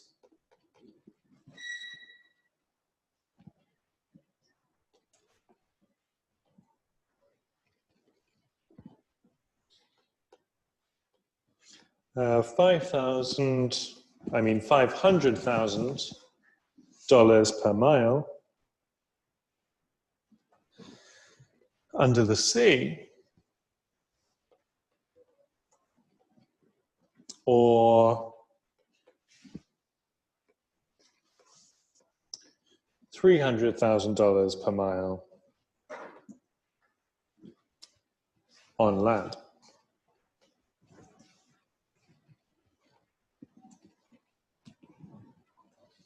So question,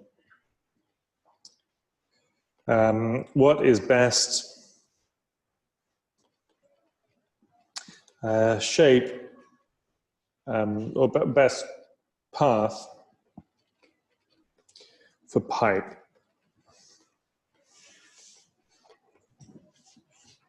So some examples of what we could do.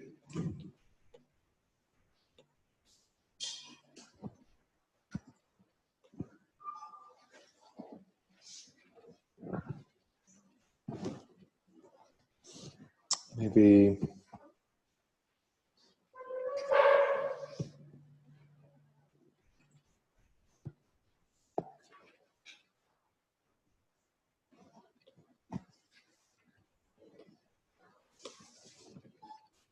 let me make a new page.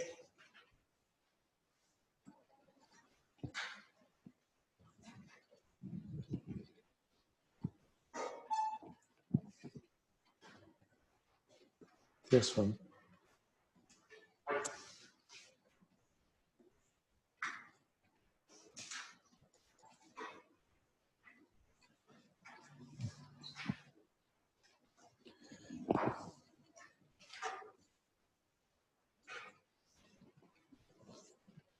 Okay, so in these pictures, we have the oil rig 12 miles offshore. So this is the sea, and this is the land.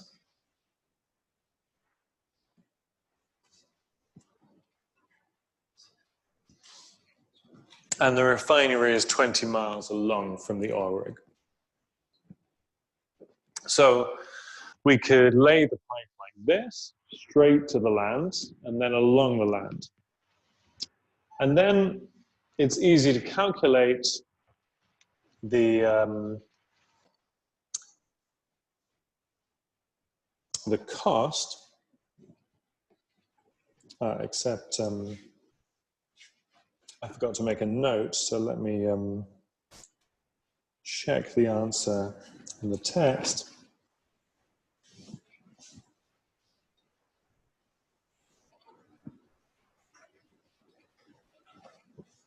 Yeah.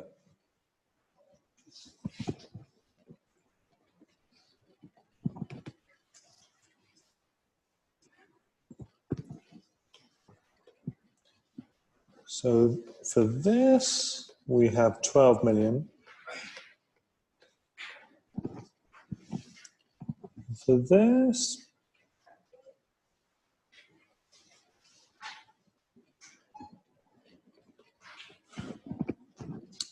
we have less.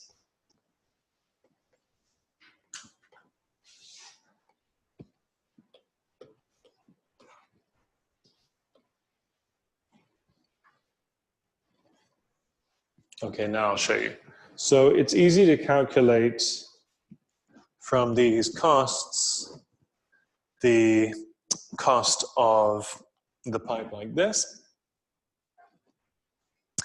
And if instead I lay the pipe directly through the sea from the rig to the refinery, then the length is, from Pythagoras, it's this, the square root.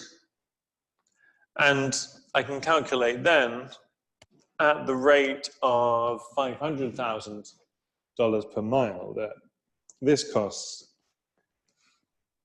a little bit less, $11.7 million.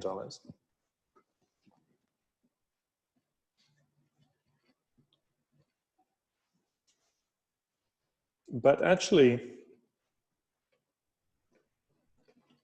neither of these is best answer.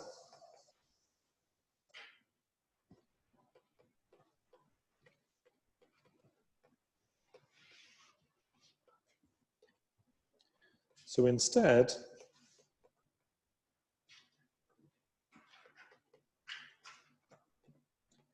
take pipe like this,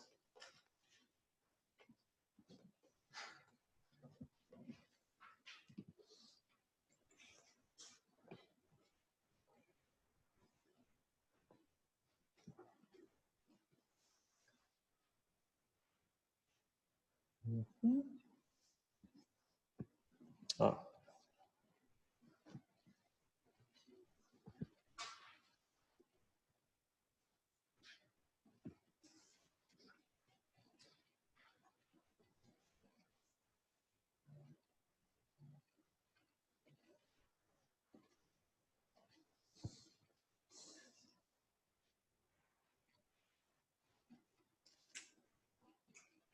So I've lost the right media. One moment. So recent. This one, yeah.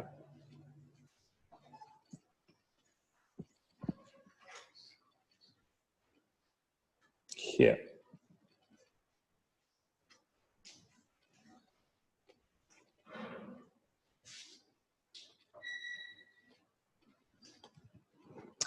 So we take the pipe like this, So it's going direct to a point on the land, and then it's going distance y along the land to the refinery.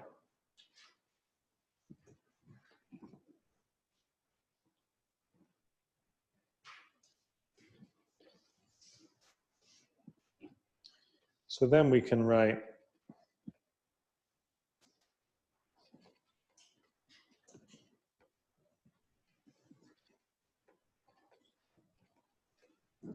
the cost of pipe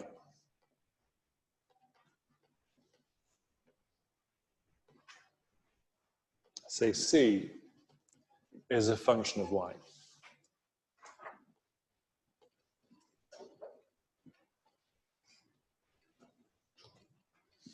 And then using the method above,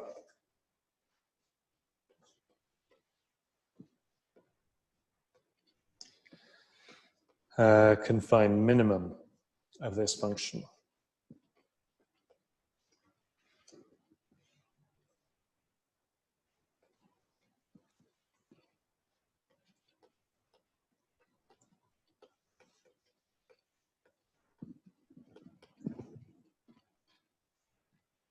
So this shows how useful this method of finding minima is, and details are given in book.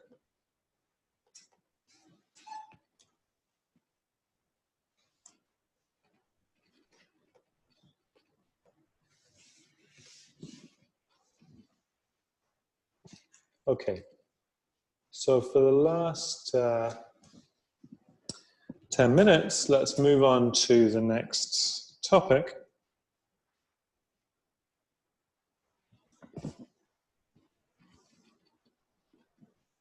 So more about the relation between a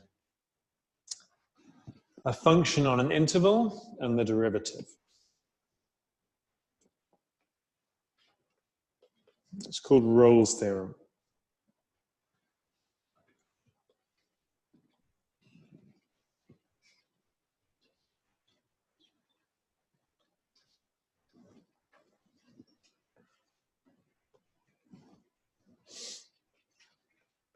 So this theorem says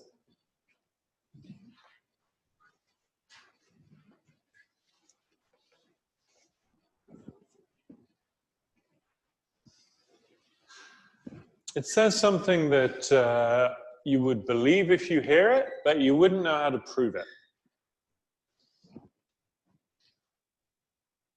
It says that if the average change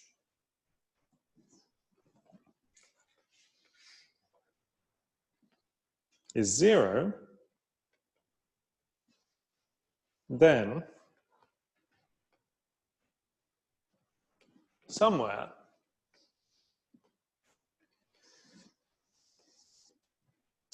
the instantaneous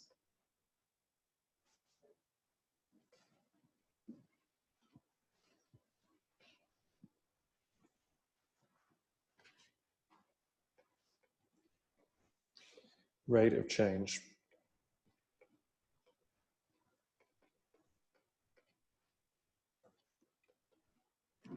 is 0.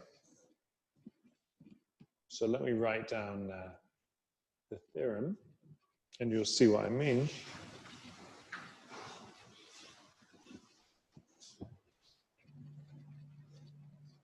Ah.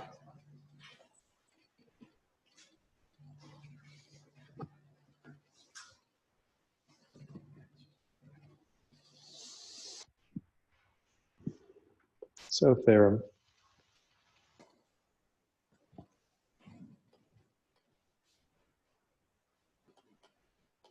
Rolle. Rolle is just someone's name.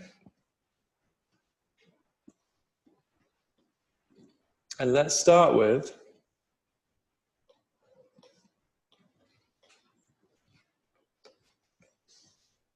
a function f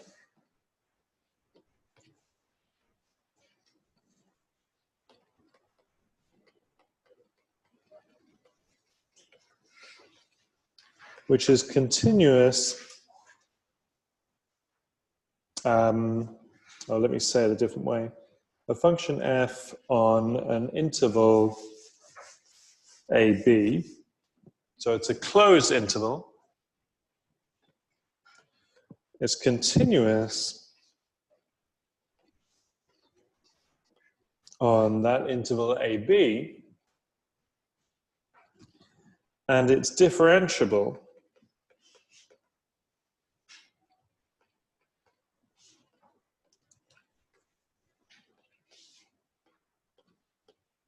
on the interior AB.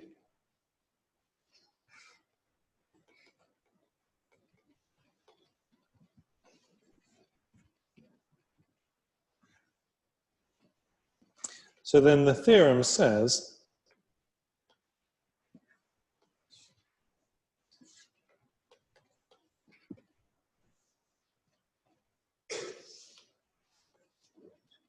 that if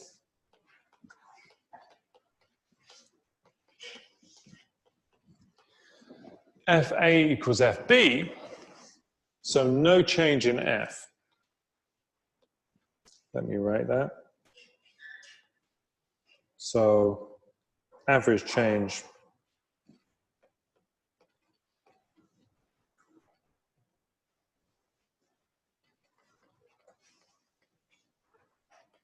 is 0, then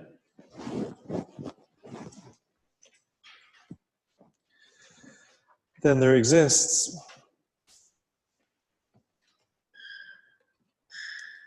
C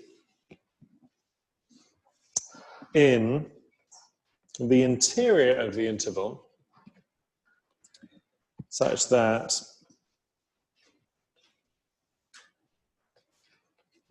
f prime C is 0.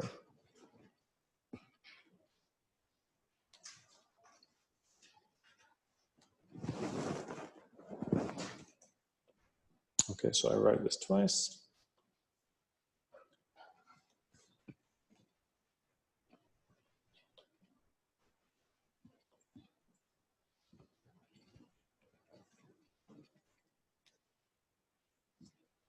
So let me give the proof now, and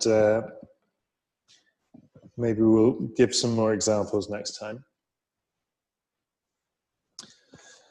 So remember,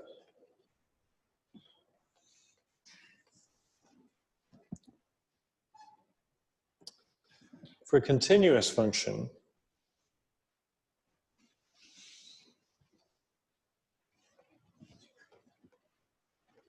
we must have an absolute maximum and an absolute minimum.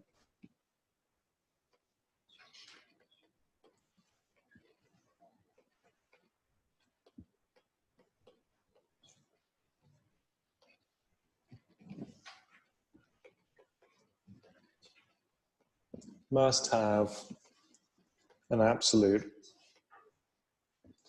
max and minimum.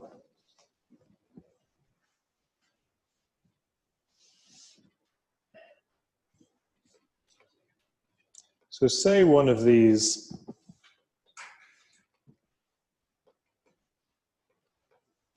happens at C. So remember our method for finding an absolute maximum and minimum. It has to be at a critical point or one of the endpoints. We have three options.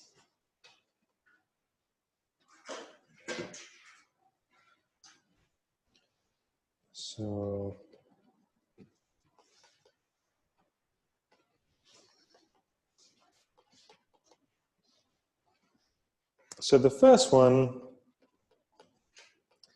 is that the derivative is 0 at C. The second one is that f prime is not defined at C.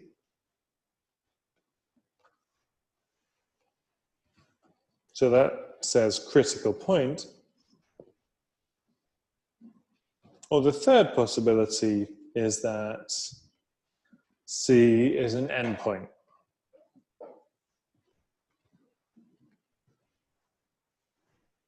as we said, these are the only places where an absolute maximum or minimum can be.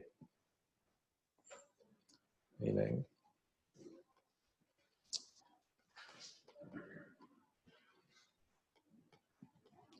C equals A or C equals B.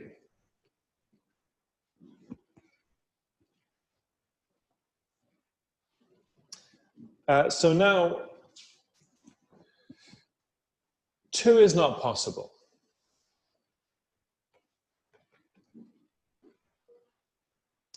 Two is not possible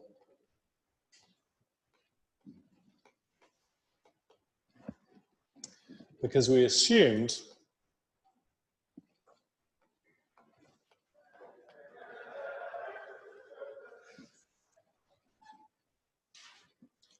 F differentiable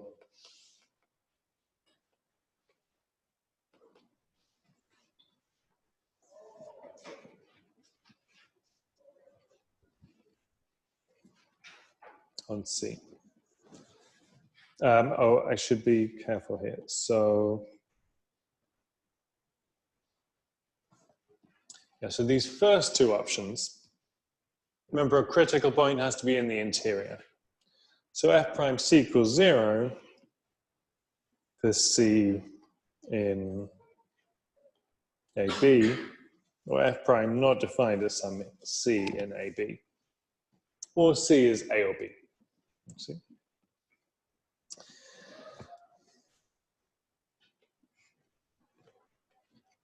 Now suppose 3 holds. Suppose 3 holds.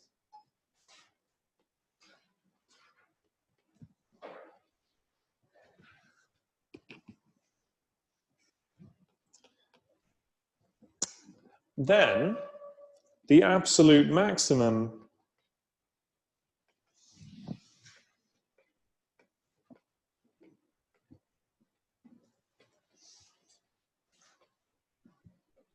happen at C equals A and C equals B. We don't know which one is the minimum and which one is the maximum, but because the values at A and B are the same, by assumption,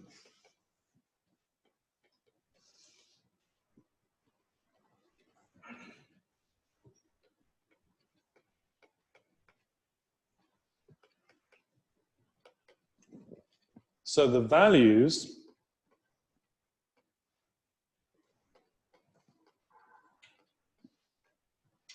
of absolute max and min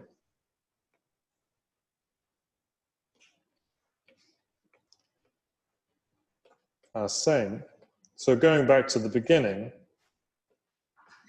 that means big M, the maximum, equals little m.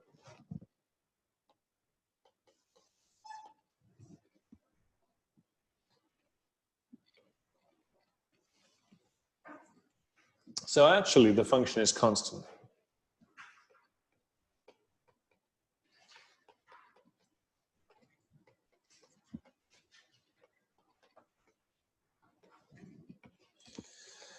So F prime C equals 0 for all C.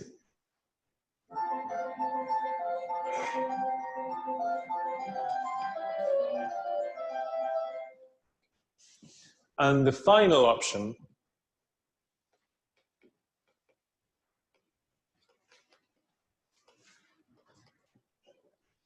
also gives C such that F prime C is 0, which is what we wanted to prove. So there always exists a C such that F prime C equals 0. Okay, we'll give some examples on Thursday.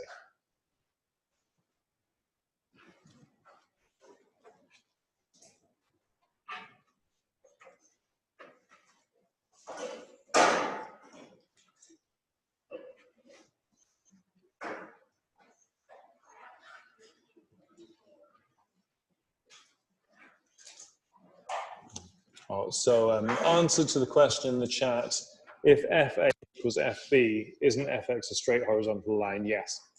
So that is possible. F can be a constant.